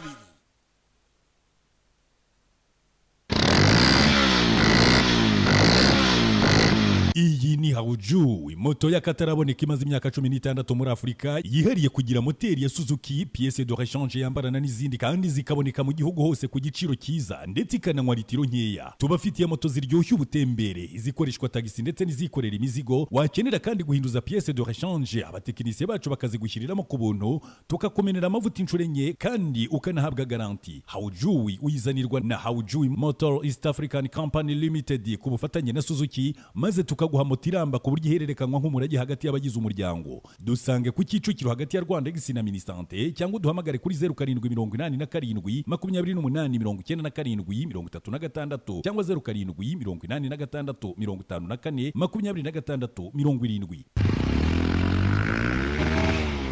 Indomie pika kwa dakika 3. Indomie instant noodles, amakaroni agezweho. Indomie ni nziza ku bana n'abakuru. Teka amazi ushyiremo indomie, ongeramo bumbu sauce, biroroshye kandi birihuta. Indomie pika kwa dakika 3. Hari indomie chicken flavor, indomie beef flavor na indomie super mojo flavor. Wazisanga mu Rwanda hose ku giciro cyiza. Indomie instant noodles ni uburyohe gusa. Indomie yum yum. Alright, nizere ko uri hose uguwe neza. Ngibyo ronguko mu kanya gatoya cyane tukaba tugiye kwakira abantu bo muri University of Kigali. Baraza kutubwira byinshi cyane, byinshi ariko birimo ibijyanye na kushura gatatu, graduation yabo y'inshuro ya gatatu, aho bari n'ubutubwire muri programme bafite, banatubwire ireme ry'uburezi. Ese University of Kigali ni university imeze gute? Ireme ryabo ry'uburezi rimeze gute? Why University of Kigali? Cyo nacyo ni ikintu umuntu yavuga, if I'm to choose the university, why should I choose the University of Kigali? You know, ibyo nabyo ni ngombwa cyane kugira ngo tuze kubimenya. Ndabona rero abatumirwa bacu mu kanya baba bahageze. Dukoreshe iminota 30 dufite kugira ngo muri iyo minota mike tuze kumvamo ibisobanuro bitandukanye. Okay. Karibu sana. Nta kibazo rwose. Mwakwambara cask, nta kibazo. You can put on the headphone for communication purpose. Yeah. All right. If the volume is a lot, you can tell me to reduce for you. Is it okay? Yes. Okay. Karibu muri studio za TV na Radio 1. Ubu turi live kuri TV 1, kuri Radio 1, kuri TV 1 Prime, kuri YouTube, kuri Facebook, kuri channels cyangwa se platforms nyinshi zishoboka. Ngeni KNC infra yacu twatangira twibwirana. Which language should we use? English. Sawa. For all of you? Sawa, yes. Sawa. Okay. Kiswahili hakuna? Okay. All right. Please introduce yourself. My name is KNC infra yacu. I'm your host. Dr. Kwena Ronald. Dr. Kwena Ronald. Yes. Most welcome. I'm the Dean of the Graduate School at the University of Kigali. All right. I am called Professor Robert Ebuhinson. I'm the Deputy Vice Chancellor Academic at the University of Kigali. Academic. Absolutely. Okay, most welcome to the show. University of Kigali, all UOK. It has been operational since when? It has been in operation since 2013. You can come close a bit. Since 2013? Since the year 2013. Okay. Yes. All right. You will agree with me. I will be putting in Kinyarwanda so that people may understand exactly what we are talking about. No problem. So, of course, since it is the most spoken language here, yes. Almost 100% of the population speak Kinyarwanda. Professor. Yes, sir. Thank you very much. So, October 2013, we started. You started? Yes. So, last month, we were 8 years. 8 years. Now, in the Bible, 8 stands for new beginnings. All right. So it's a new time for the university. We are doing big things. All right. Things are happening for us. So, we're happy to be here. Could you please tell us your programs? Okay, yeah. All right, fantastic. So we have undergraduate programs and postgraduate programs. I will let the Dean of the Postgraduate School speak about the postgraduate program. But okay. We've been around for a while, and last Sunday, for instance, I was flying to Rwanda, and I met the chief legal officer of Rwanda, Issa. He said he came to my school 2016, 2017. So we have some good alumni who came to our school, yes. All right. And so we train a lot of people, and everywhere I go, I meet somebody who says, "Sir, I'm at U of K. I'm at U of K." So I think it's a great time to join the University of Kigali. We are doing big things. We are recruiting new people. On Monday, we have a new director of marketing joining us. We have a new professor of marketing coming from the United Kingdom. All right. Things are happening. Okay, maybe let me explain to those people who don't understand English well. Yes. Okay. Icyavuze avuze ko University of Kigali imaze imyaka 8 kandi yakoze ibintu bikomeye kandi ibihe bishya muri yo biba bitangiye uyu munsi. Avuze yuko yatangajwe yuko yahuye na bamwe mu banyeshuri bahize bari mu nshingano zikomeye.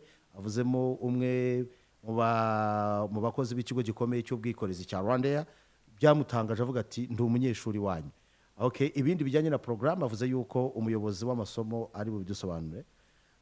No, I see you are nodding. Do you understand what you hear Kinyarwanda? A little. Okay, that is interesting. Yeah. So please take us through your programs. All right, thank you. At the University of Kigali, we have, as Professor said, we have master's programs. Master's which, program. fall under me at the graduate school. So I will go through that first, then Okay. I'll tell you about the undergraduate programs. Oh, yes. So under the master's programs, we have very innovative programs that are tailored to meet the industry needs. Okay. Because we understand that the Rwandan market now, we are trying to move towards transforming the nation and trying to meet the economic needs. All right. So we have programs such as the masters in procurement and supply chain management. Okay. We have masters in human resource management. Okay. We have masters in economics. All if right. you want to deal with economics. Okay. We have masters in finance, masters of science in finance. We have accounting and finance. We have MSc and MBA in project management. Okay. We have an MSc in IT, information technology. Okay. And we are trying now to revamp the programs. We are looking forward to having a very exciting course, an executive MBA. This Okay. is just meant for CEOs, directors, senior executives, and senior people in organizations. What are the prerequisites to join that course? We have, for masters, you need to have a second class upper, a minimum of a second class upper. Yes. But if you have a third class, you need to have at least 5 years of experience. Of experience. Yes. Okay. So I would like to join that as well. You're most welcome. we'll make you the class prefect. Yeah. Okay, very interesting. Now, there is a big event coming. Before maybe I go to other things, how do you weigh yourself compared to other universities, Absolutely. ABC, your achievements, and how far do you want to go? There is a big event. Next week. Next Big week. Big one. Should I tell you about it? Please do. Please. That's why I'm very happy to be here. So next week, Friday, 3rd Yes. December, big event. Big event. Kigali Arena. Allah. Biggest outdoor facility in East Africa. Indoor, yes. sorry. Indoor. This is a room that can take 10,000 people. All right. And we are graduating over 2,000 students next week, Friday. Over what? Over 2,000. It 2,000. is our biggest graduation to date. Over 2,000 students are graduating. In different disciplines. I tell you. And Good. one of the ladies who's graduating was Miss Popularity Rwanda 2017. Okay. Honorine, yes. Honorine. And there are a few others who are graduating. And we are graduating people from business school, from IT, from law, from all the schools at the University of Kigali, from communications and at the master's level. And it's going to be a really big event. And we are very proud of it because we are contributing to the manpower needs of Rwanda. Yeah, job market. Absolutely. So it's the biggest thing that's going to But happen please, to us. let me just ask you a question. Go ahead. There is production of people who cannot even serve the cause. That's true. You know, every year we graduate. But That's when true. you see their contribution on job market, the quality, the what, you find that's just like It's not too good. Graduating for the sake of graduating. That is correct. Not to create the impact. Fantastic. Is it the case? No, it's not the case. So you see, at the University of Kigali, we take a very practical approach. You know, I've worked in 16, 17 African countries, and I know what happens in several places. At the University of Kigali, we try to make them ready for the market. So there are things we do. Repeat that thing. Ready for what? For the market. Good. Absolutely. Ready for the market. So we take special care to ensure that we understand what the market needs. And so we train them in a way that when they go, they can make a proper contribution. Absolutely. So that's one of the things that makes us special. And you know, we are a private chartered university, so we are a little quicker, we are less bureaucratic, and we do our best to make sure that when the students have needs, we address them.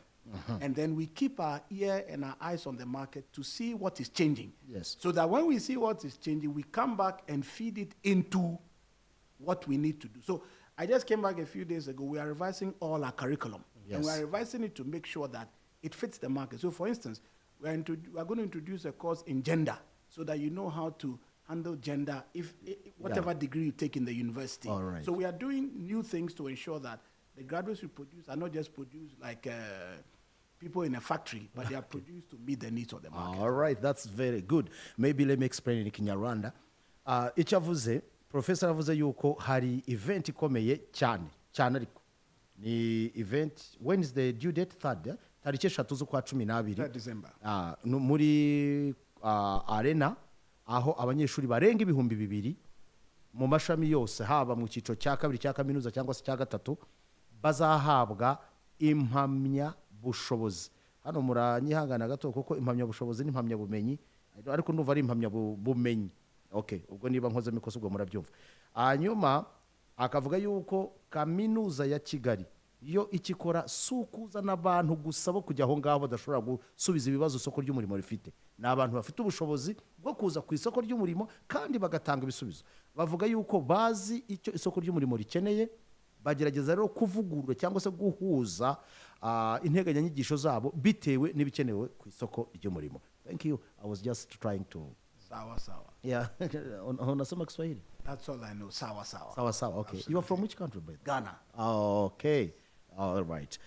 Now, do you have something to add on concerning the graduation day? Yes. What I can just add on what Professor has said is that out of the 2,000, the masters are over 400. And, that's the question you raised, that is it quality or quantity? Look, how we design our curriculum, we start from the needs of the industry. Absolutely. So we address the needs of the industry. If you come to our campus, you'll find the classes full of courses that are really, for example, project management. Okay. The nation is moving towards the transformational agenda, Absolutely. the visions. Yes. So we are training the students to drive the country towards achieving these visions. All right. If you look at the economics, the MSc economics we are dealing with, we are addressing the macro and the microeconomic perspectives of the country. So it is not about quantity. For us, quantity doesn't matter. It is the quality. The quality that you are we giving out. emphasizing All on. right. Yeah. That's very good. There's something I always ask myself. How do you take it? The commercialization of education, more especially tertiary institutions, even the secondary, where people what they care about, it's about the money they get in. Yeah. So, how do you take it? I'm very happy you asked this question because last week Friday there was a major conference where the Minister of Education was there, and they were talking about the quality of education in Rwanda. And the issue of commercialization came up, which is you just want more students, but you don't have the faculty to train them. You don't have the resources to train them. So it's about money. And when you chase money alone, for university education, the quality can suffer. But let me explain something to you. You see, when you're a public university, government will bring you money. Yes. You pay your lecturers' fees. So public university, sometimes, whether you work hard or you don't work hard, government will come and pay. Yeah, But private university is a little different. You have to learn to do some marketing, handle your students well, handle alumni well, because you need the money to run the university. Absolutely. But like Dr. Kwena said, we also keep an eye on quality. So it's not just the money alone, but we need the money to run the university. But we make sure that the value we give you for the money you pay is very high, so that we have the resources to run the university, but the quality is still very, very high. There's one other thing that we didn't talk about, because you are talking about money. We have a lot of international partnerships as well. Students sometimes can go outside the country, they can go on study tours, and we are signing more and more with other universities all over the world. You see, nowadays, when you want to be a good graduate, you cannot be a good graduate who knows only Kigali and Kitiru and you know Gasabo. No, I mean, what kind of graduate knows only Gasabo? So we are trying to give the students an international exposure as well. So we are bringing in international faculty, and we are sending some out to also go and learn best practices so they can come back and make a difference. Okay. So for us, not the money alone. The quality matters and the value matters. Okay. Thank you, sir. Maybe, may I ask a simple question? When is the next intake? The next intake is January 2022. Okay. But we are open now. But it's open now as we speak. You said you want to do executive MBA. Absolutely, Please yes. come. You can bring the application now. As we said, for masters is a second class upper and above. For undergraduate, you need at least 2 principal passes. Okay. And I think I must mention some of the courses at undergraduate. Yes, please do. At the undergraduate, we have different schools. We have School of Computing and IT. We have School of Law, to train lawyers. Then we have School of Business Management and Economics. Okay. So you can find whatever it is, if it's business courses, finance, accounting, marketing, if you want law, if you want IT, you can come. You need 2 principal passes at the senior 6, that is A level. And that is the intake for January 2022 is open now. Yes. So we are calling upon all those who have come from senior 6 to come and join, and those who want to do masters to come and bring them now. So Now. it is open. Oh, okay. Please, let me add something. The reason why I want people to come now is that the University of Kigali is changing. The lecturers are changing. Today we have on staff Nigerians, Ghanaians, Rwandans, Kenyans, Ugandans. And you see, a good university is a university that has faculty that is from all over the world. Something that is very distinctive about the University of Kigali. So the more international we become, the better value we can give. So I really want students to apply now, and they'll get good value when they come. Okay, that is great. Now, a simple question. How do you rate yourself compared to other existing universities? Excellent And question. that one may give someone who wants to join University of Kigali why he or she should join. My brother, like I told you, I've been traveling around quite a bit. And when I arrived just about 3 months ago. I was told that when they do global rankings, usually University of Kigali is in the top 5. But that's just a broad indicator. I am interested in the people who work there. For instance, a few months ago, I was ranked the #1 marketing professor in the whole of Africa. Now, when you have people like that, repeat again. That is something that a few months ago. Maybe let me say it on behalf of Professor, because he might look like he's beating but his let me drum. tell you, when you want to get the truth, you get it from the mouth of the host. Okay. Please do. Okay, so maybe we just put more emphasis on that. So I was saying that recently a ranking was done of everybody who teaches marketing in Africa, and I was #1. The whole continent, all the 52 countries, the whole Africa. Now, when you have somebody like this on your staff, you know that you are improving the quality. And all over the world, the quality of the staff matters if you are going to attract good students to your university. Because if I don't have something good, I can't put it inside you. So the whole point is that I must have something good. I transfer it to you, go out and become a champion yourself. Absolutely. So the faculty is really improving. That's why I think University of Kigali is really special in terms of setting itself apart from the competition in Rwanda today. I think we are really going somewhere. Okay, Honestly. that is great. Maybe you So can let add me- the icing on the cake, right? So the professor you are seeing here is the best in Africa. We went for the best. That tells you that we are not just looking for the ordinary. He's not alone. We have others there from Nigeria, from Kenya, from across the world. Yeah. So apart from that, you know, that now helps us to attract also the best. We have students across the globe. You know, we have students from across 20 nationalities across the world.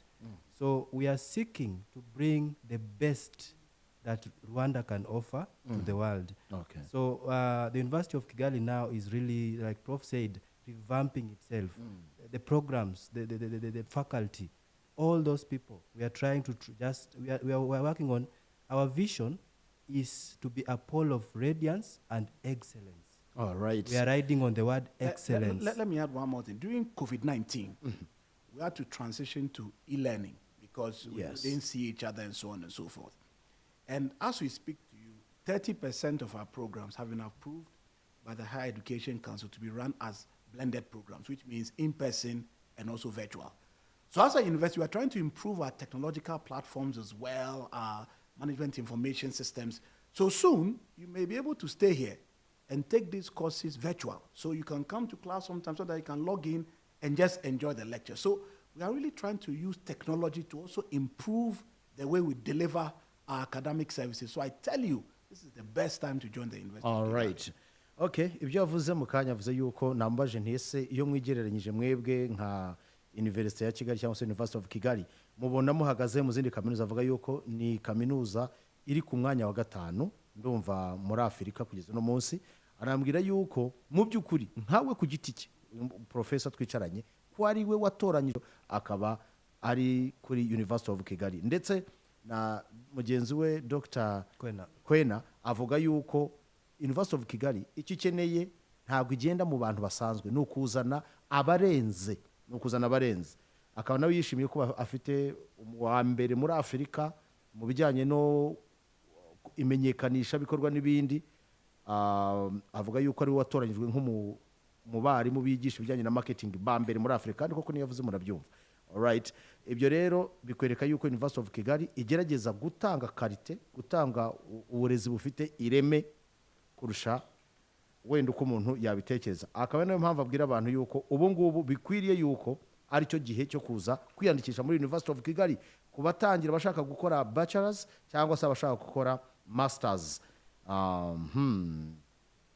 Iri shuri rero rikaba rifite amaporogaramu menshi. Hano bafite uburyo, bafite amafakulite menshi atandukanye kandi arimo hafi abarimu bose bari ku rwego mpuzamahanga. Ndatekereza yuko nyuzemo muri make. Do you wish to receive some calls? But perhaps plenty calls. I mean, if you can, please. Translate it for us. Yes. Yes. Mwaramutse, hari icyo wifuza kubaza aba bagabo urabibaza mu Kinyarwanda ndaza kubasobanura, ariko uzi n'Icyongereza byaba byiza. Ngenda Umunyarwanda urabasobanurira. Ndabasobanurira nta kibazo. Reka amazina n'abashimire buriya yuko ndayemera cyane. Noneho ikibazo urabona dufite ikibazo cy'abarimu ku buryo ubona bagiye bafata abatarize mbese iyo fakulite yari ko mu gihe abatarize fakulite y'ingemo kugira ngo bazibe icyo cyuho. Iyo fakulite nayo bagira noneho arakandi gashami shaka kubaza bita development barakagira agashami. Okay, rural development. Okay, sawa.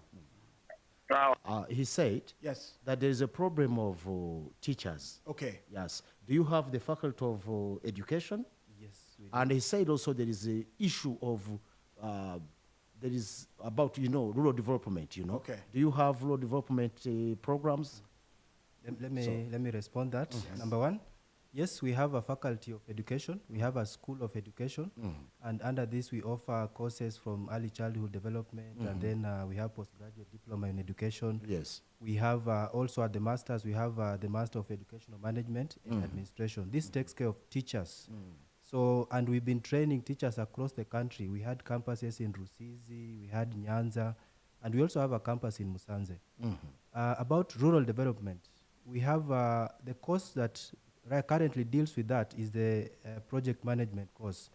But we are also planning to introduce a course on, like Prof said, other courses like monitoring and evaluation, and then development studies. So those are in the pipeline. So we have plans to help the rural development, but for the teachers, it's a yes and yes, that is on the ground. Okay.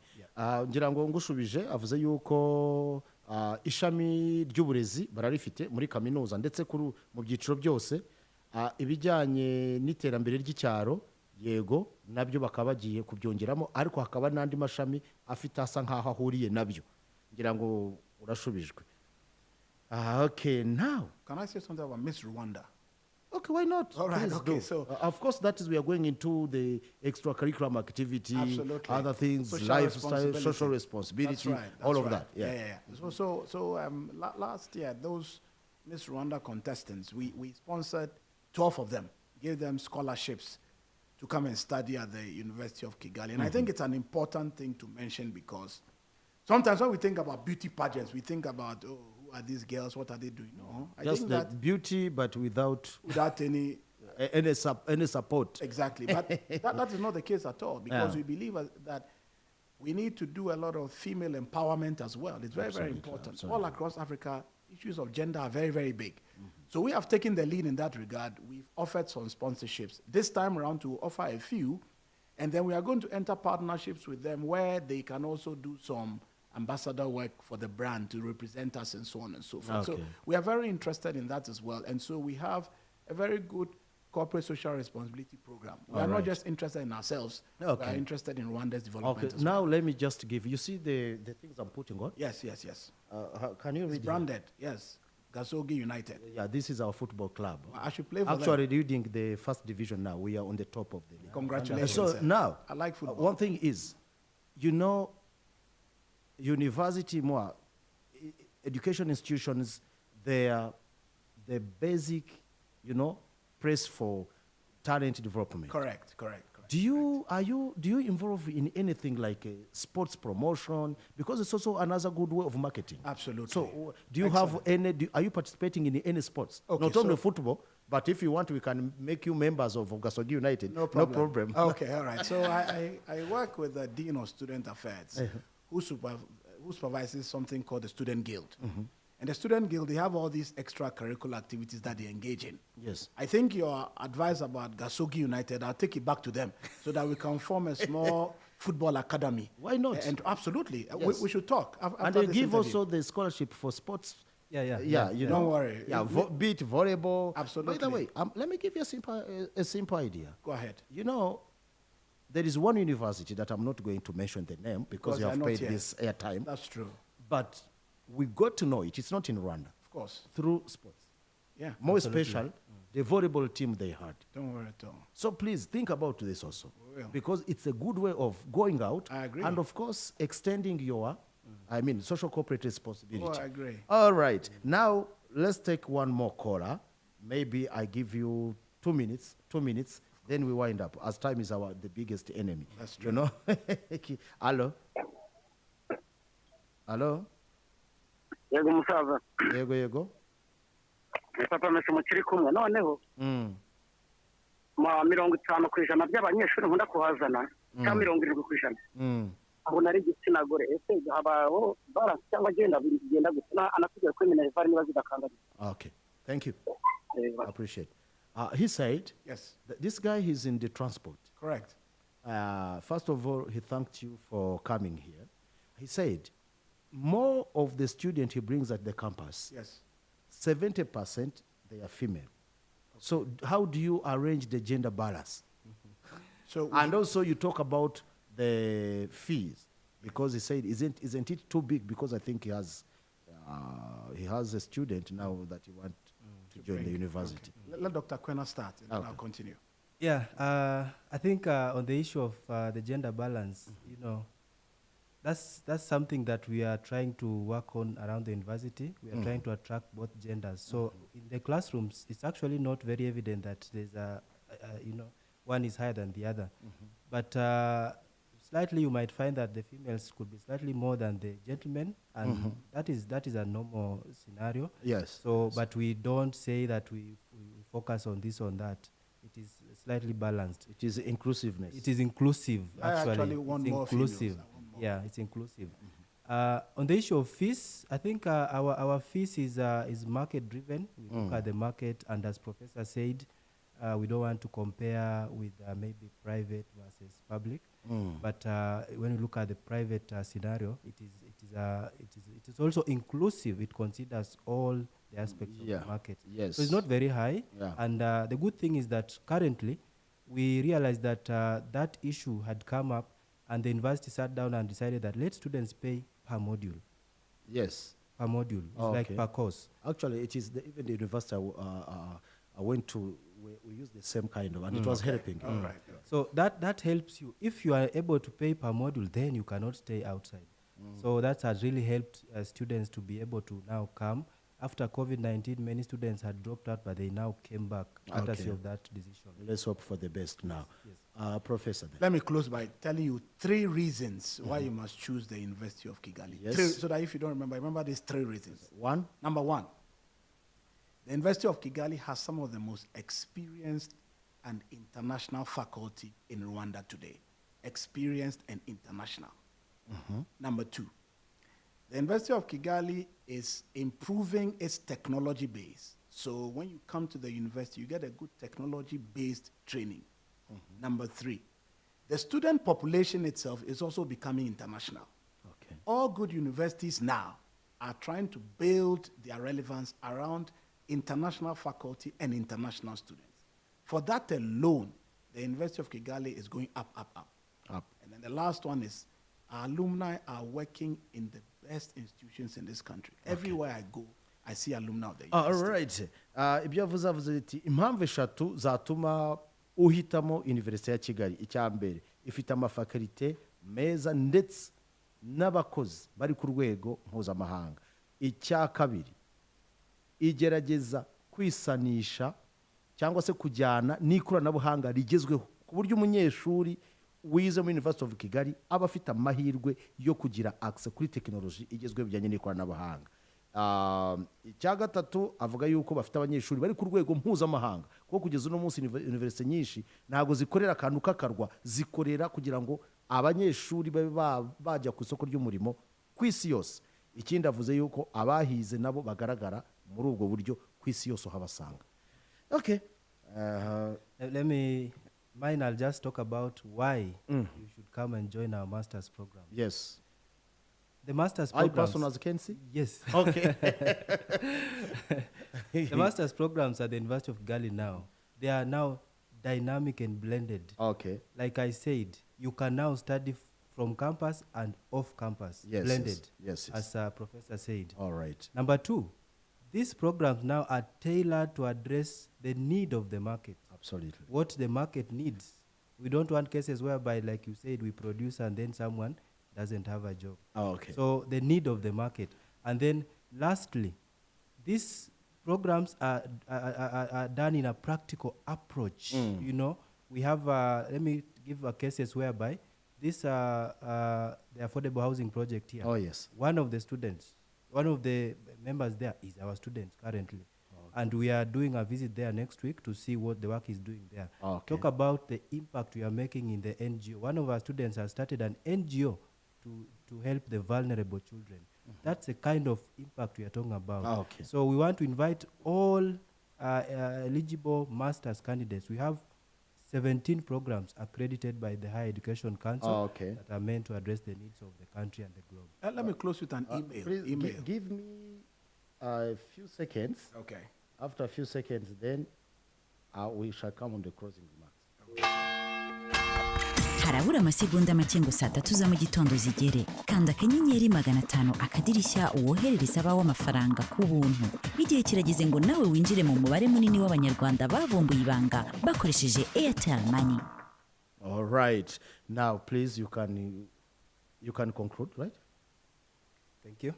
I can just conclude by saying that we thank you for this opportunity, and we want to invite all candidates from Rwanda, from across Rwanda, yes, to come and bring the application. All like right. we said, January 2022 is open. Yes. We are receiving the applications now, okay, and we just promise to deliver excellence. All right, Professor, now it's your turn, and we are closing so up. Please, I just want to encourage everybody listening to us. Parents, students, guardians, ministers of state, MDs, everybody in Rwanda. Listen, just go to our website. You'll see several phone numbers that you can call us on. But if you want to send a quick email this morning, just send it to marketing@uofk.ac.rw. And we'll take Repeat it again, and Marketing. slowly. Okay. Yes. marketing. Marketing at uok. uok.ac.rw. So .ac. .rw for Rwanda. .rw. All right. Just send us an email. We'll take excellent care of you. Okay, now just a few questions. Maybe the extra minute that is going on, I will pay it for as a show of appreciation Yes, you are for going having to- you are good coming. guests. Thank All you, right, sir. now, tell me, now the world is changing fast. Some of people, we don't have time. Like for us, who did things like mathematics and other things. Yes. Sometimes today, there are things we regret that we wouldn't have ventured in that. That's true. So today we need something that may help me directly. Excellent. Do you, of all the things know, you said, I'm I did happy. not hear anything like short Let me share courses. with you. Let me share with you. So we have two units that are focused on that. There's a School of Continuing and Professional Education. They'll take excellent care of you. Then we have a Center for Economic Governance and Leadership.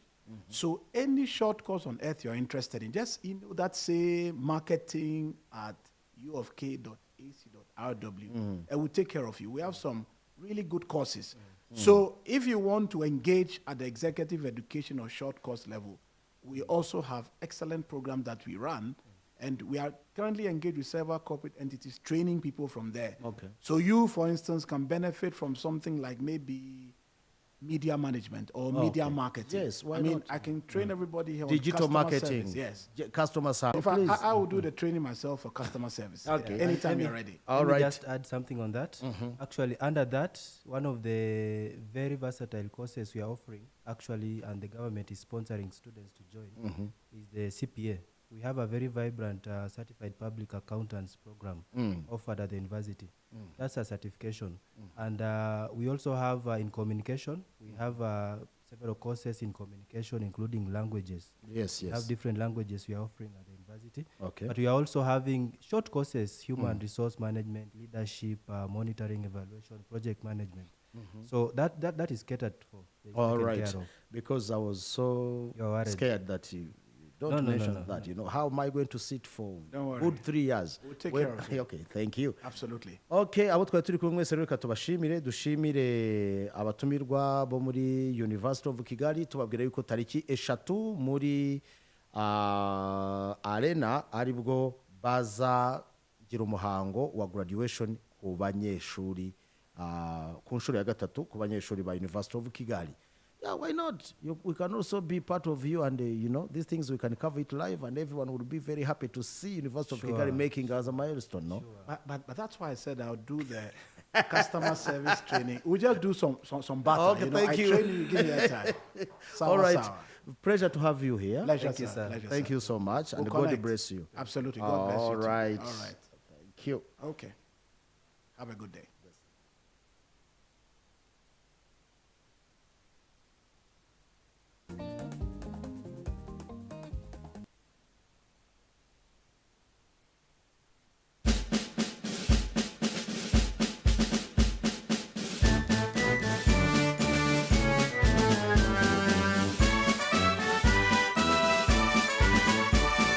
Gasoji United, kipe dukunda. Gasoji United, gahorana intsinzi. Horana ishyaka n'umurava mu kibuga. Gasoji United, gahorana intsinzi. Gahorana intsinzi n'icyubahiro. Gasoji United, gahorana intsinzi. Amakipe yose mucikiranye. Uyatsinze yose utayababariye. Turagukunda byishimo byacu. Gasogi United, gahorana intsinzi.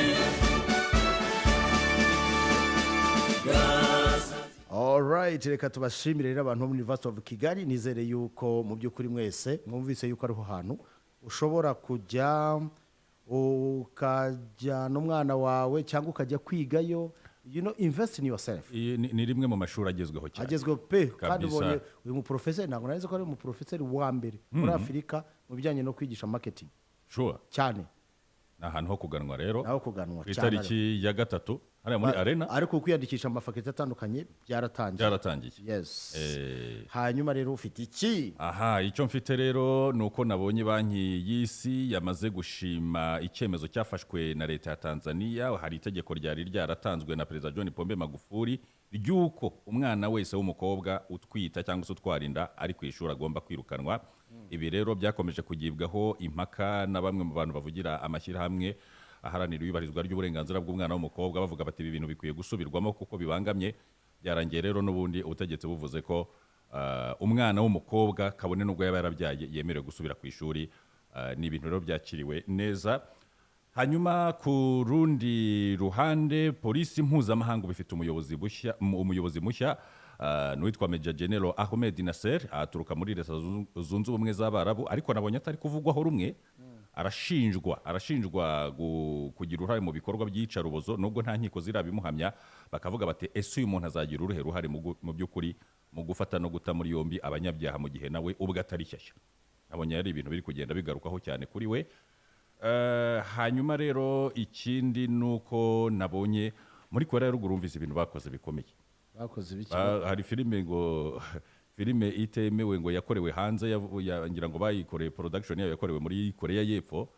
Abantu bose bayigejeje muri Korea ya Ruguru. Uwayizanye yakatuye igihano cyo kwicwa.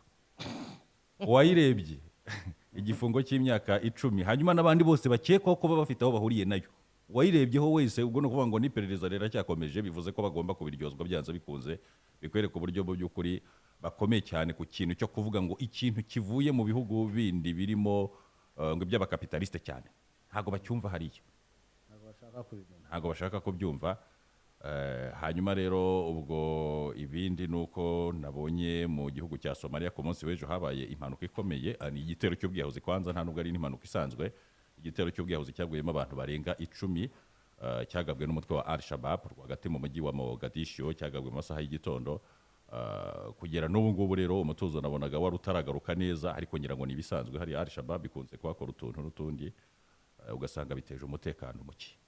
Okay.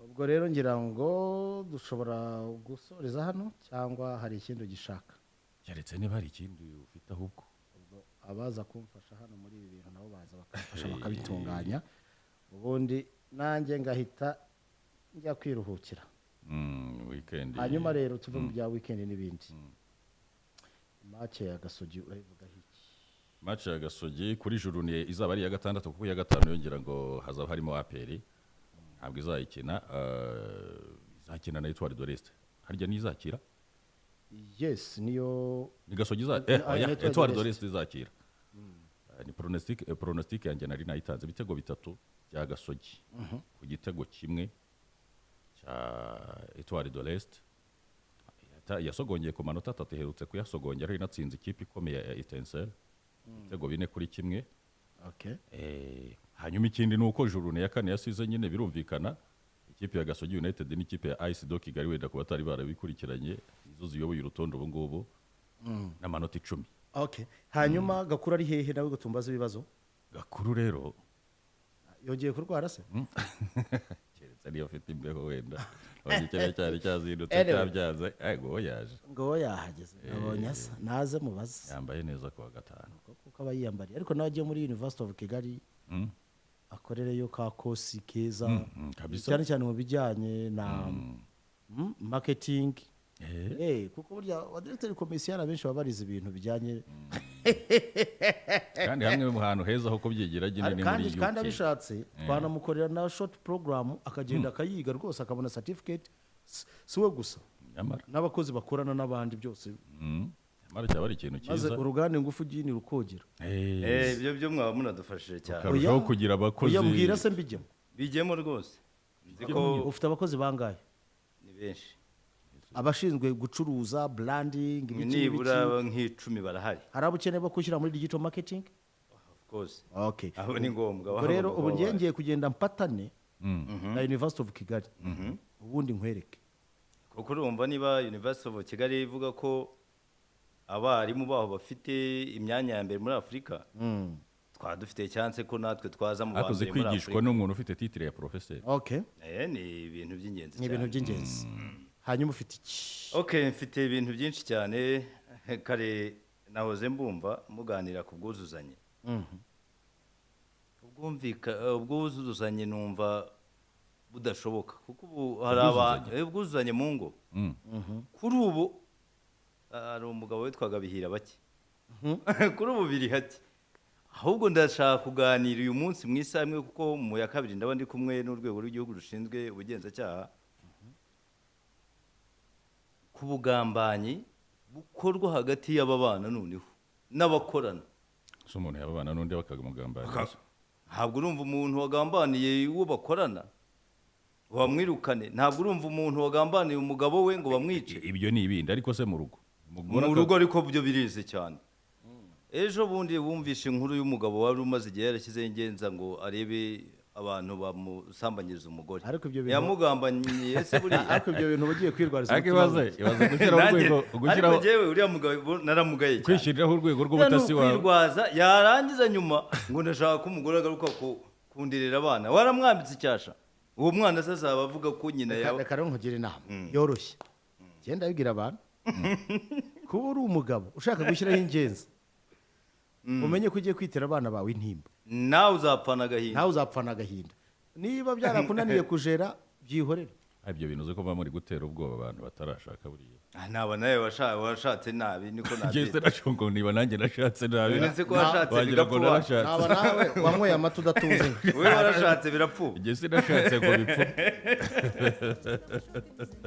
Okay, Gakuru rero reka tugushimire dufite match ikomeye kuwa gatatu iyo match yo kuwa gatatu nahoze nyumva kandi ndahamya ko na Rezome Integre bamwe batangiye no kunyandikira bati turi tayari muzadusika ariko reka nkugerageze ndebe kugira abakunzi koko bafite amafaranga yeze kugerageza uyu nguyu uhitwa Samputa muvana mu isoni reka ndebe niba koko ufite abakunzi bafite amafaranga bakunzi banje mumbe hafi iminota 2 bakanda akanyenyeri nibwo menya ko Gakuru arebwa n'abantu bafite amafaranga n'abantu bajye banga kuza kwamamaza kwa ngo abantu se ngo abantu be ko batagura nta muntu numwe tubana utagura nibo bantu ba mbere bagura babwire bakanda akanyenyeri 142 akanyenyeri 8 akanyenyeri 1 akanyenyeri 00 55 67 akadirishya ndebe ko abantu bakunda Gakuru bagira amafaranga mukanda akanyenyeri oya bivuge kababwire ko ariko ndafunguye page ndimo ndareba akanyenyeri 182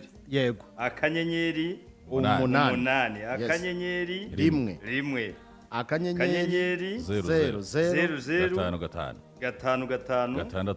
gatandatu karindwi akadirishya bakora igikwiye hanyuma mukore igikwiye wasanga kuri atanyemeje abafana ba Gakuru oya simbeshya hari wohereje igihumbi witwa Olivier uretse gato oya baraza nibesha oya ndagenda bakubwira mu minota 3 ndahita mfunga akanyenyeri 182 akanyenyeri 8 akanyenyeri 1 akanyenyeri 00 55 karindwi urwego okay hari uwongereje faranga rimwe yitwa Totim mu ye currency ariko y'u Rwanda hari uwongereje amafaranga 5 witwa Said nawe ni umuntu nibyo icyo nshaka kuvuga ariko urabona ko Gakuru arakunzwe bavuga ko Gakuru afite agira abafana batagira amafaranga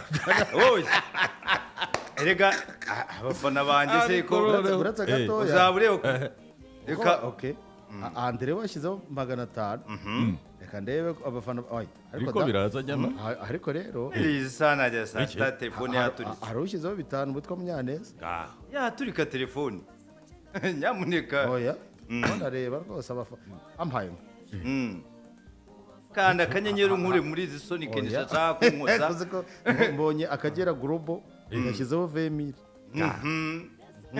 uretse gato ndabizi aho witwa Jean marashyizeho igihumbi aho uzi ko Gakuru witwa Gakuru ariko Diane bibiri aho uzi ko Gakuru akomeye wa uya ntabwo noroshye hari nushyizeho witwa Claude ushyizeho amafaranga 150 yampaye inka hari witwa John yashyizeho igihumbi Gakuru yubahwe Gakuru witwa Foster ashyizeho 100 uwitwa Emmanuel amafaranga 5 icyo nzerega abantu barahari kandi benshi Edison igiceri cye cya 50 witwa Gilbert igiceri cye cy'icumi umuntu wese umamagara nakanda akanyenyeri witwa nkure muri Soni rwose nkure muri zuko abafana ba Gakuru bakize kurusha abanje wa uziko uzakore ndashyira 1,100 uzafate samfate ndi umva kayita nkore ubwo ni dodosi igihumbi n'umukunzi wa Gakuru Gilles ijana uretse gato Janvier 5 hakaza n'uwitwa Jean Baptiste w'amafaranga 6 niba ari ngo twicara gisimbize hakaza Daniel igihumbi hakaza Emmanuel igihumbi aho Gakuru ko ari mu kunyemeza wallahi ariko ndakwemeza nta wanguza 2020 wa hari washyizeho wantuza hari uwitwa Eme 5 wari nundi ushaka kugira ungura 20 uko Gakuru turigo turebe Gakuru aze ko Gakuru ari seriye wa reka ngire Gakuru amaboko ndahita nyamanika kende mu minota isigaye ndahita mvuga ni amaboko ndayamanitse Gakuru arandenze ahubwo ndahita nzana na one for the road yamamaza uye nta yamamaje se ninde hari umuntu abibwiye arampinga avuga ngo iki Gakuru bwagira abantu batega amatwi bagira amafaranga nyategera hanga ubu na Christian ndenge ngo mwasanga atarabyumva ko nageze muri studio ongera ubibutse kode tureba Gakuru ko ari seriye wa mwambwirire kode ni akanyenyeri 182 nimungure nkure akanyenyeri 8 munyiza gasuzuguro rwose akanyenyeri 1 akanyenyeri urumva 0055 uyu muntu umbwiye 67 akadirishya ubundi mukora icyo amategeko abasaba muvandimwe umbwiye ko yanguze rwose 2020 ntabwo iyi message urayibona namubonye sakindi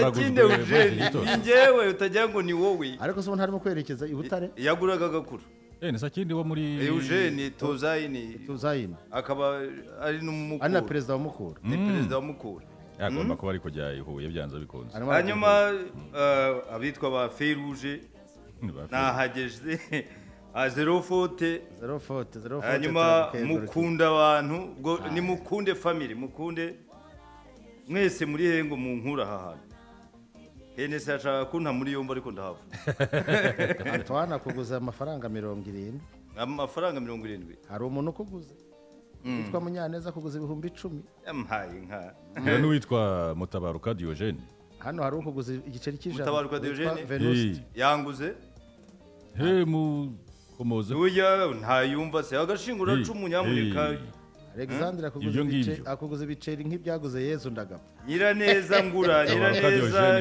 Claudine aho ngaho nawe ngura Desire akuguze 300 ngura Nyiraneza Vincent 5 intambwe umuhuza ni mungure mve hano hantu Jezoline akuguza 10 aha ako Mutabaruka ndako uyu mugabo arahenze gakuru ujya none se icyo mbonye cyo gakura afite ingeri zose gakuru yubahwe mu byiciro byose by'ubudeke intambwe umuhuza ni mungure furu mukoko nawe ngura furu mukoko se si taifa ne furu mukoko harya ariko harya gakuru uri mubi wallahi uri mubi umva nkubwira kubera uburyo bakuguza hari amasezerano wari ufite nanjye ngiye kuyagura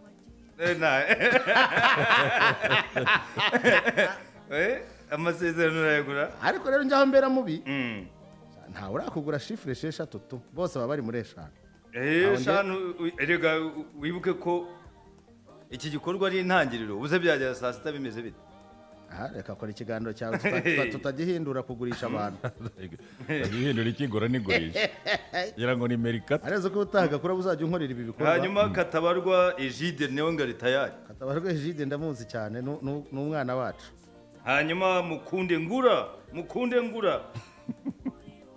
mubwira uko bakanda hasigaye umunota umwe gusa nakanda akanyenyeri 182 akanyenyeri 8 akanyenyeri 1 akanyenyeri 005556 karindwi urwego umushoramari vuga buke umva itondereka kuvuga amagambo nk'abagombozi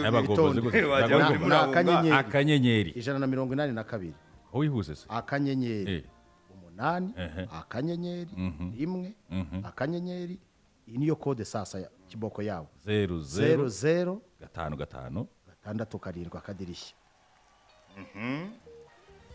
urumva rero Karinamaryo Jean Paul nawe gura gakuru dacikwa n'ibyishimo kuri televiziyo badukureho dukomeze twiganire kuri radio kandi murakoze cyane rero gakuru turagushimiye igikorwa cyo kugura gakuru rwose mbonye ko gakuru na Sarongo kuguza 10,000 Sarongo Josuwe anguza 5,000 akanyenyeri yagakanze Furu mukoko agiye kungura merikata yari hejuru Furu mukoko se ukuguza amafaranga 5 mbonye oya arimo yumvise umubare w'ibanga nawe wagiye kungura sasa rero gakuru reka tube tukuretse n'umugore wanjye nyange y'ibyangwa aranguza arangobotoye hazaga gakora ari seya ejo nzagurisha Mutabaruka uzagurisha Mutabaruka ariko niba hari abagura inyuma bazamugura azigwa Amerika koziraje reka nkubwire umuntu hano guzwa amafaranga make ashoboka yaguzwe 10,000 n'umutegetsi urumva gakura ciye agahigo aguzwe inote y'120 mu minota ingahe agwo nubeshywe nubeshya naguzwe 10,000 ariko baza bumva kukayabunguzwe undi muntu rero tuzagura ashobora no kwiyongera undi muntu tuzagurisha hano turebe ko kwa mugani Mutabaruka yagurwa mu nyuma cyangwa yagurwa mu bantu oya ni scrap ariko ayo mafaranga rero baguza yose ntayagasogi niyo mpamvu tugomba guharanira kuba bambere nyuma ubutaha ndahamya ko mama Kelly na papa Kelly bazangura online nibo bazangura menshi sawa Gakuru aciye amazimwe avanyeho umuhigo w'ibihumbi 10 byaguzwe umuntu witwa Mutegetsi. Oya ntago naguzwe ibihumbi 10 yari ari hejuru. Ni 10 yari hejuru ariko si amafaranga yatanzwe n'umugabo umwe witwa Sansusi. Kareka barabeshyira ngo ari ibihumbi 10 ariko ngira ngo yari hejuru. Nshobora kuba nciriritse nubwo mugiye uciriritse nshobora kuba nanjye maze kuba nkamutabaruka. None niba nguzwe inote ya 500 hano nuwo nari nzi agiye gushyira akayabo. Ntacyo bakatagushyira mu nyuma kutagushyira mu nyuma azakira muto ejo rwose mu gitondo ejo sizakwa kuwa mbere nzagurisha Mutabaruka kuwa mbere mu gitondo kuwa mbere intangamarani Mutabaruka nzakorera icyamunara kuwa mbere Mutabaruka azatezwe icyamunara kuwa mbere mu gitondo abafana ba EPR bazaba bari kubyina insinzi ntacyo ubwo nabo bazagure Mutabaruka mukunde family ibihumbi 10 aranguze nawe babonye mu message ubaze guca gahigo urajya kugera hariya hanze byabaye 100 gahigo twari dufite arakuyungu urajya hariya byabaye 100 asante sana mukunde family sawa ndetse namwe twabanye no kugurisha Gakuru. Okay tuzengereza amakipe morale hejuru mu bafana ibyishimo niyo ntego imvugo niyo ngiro muri Gasogi ibyishimo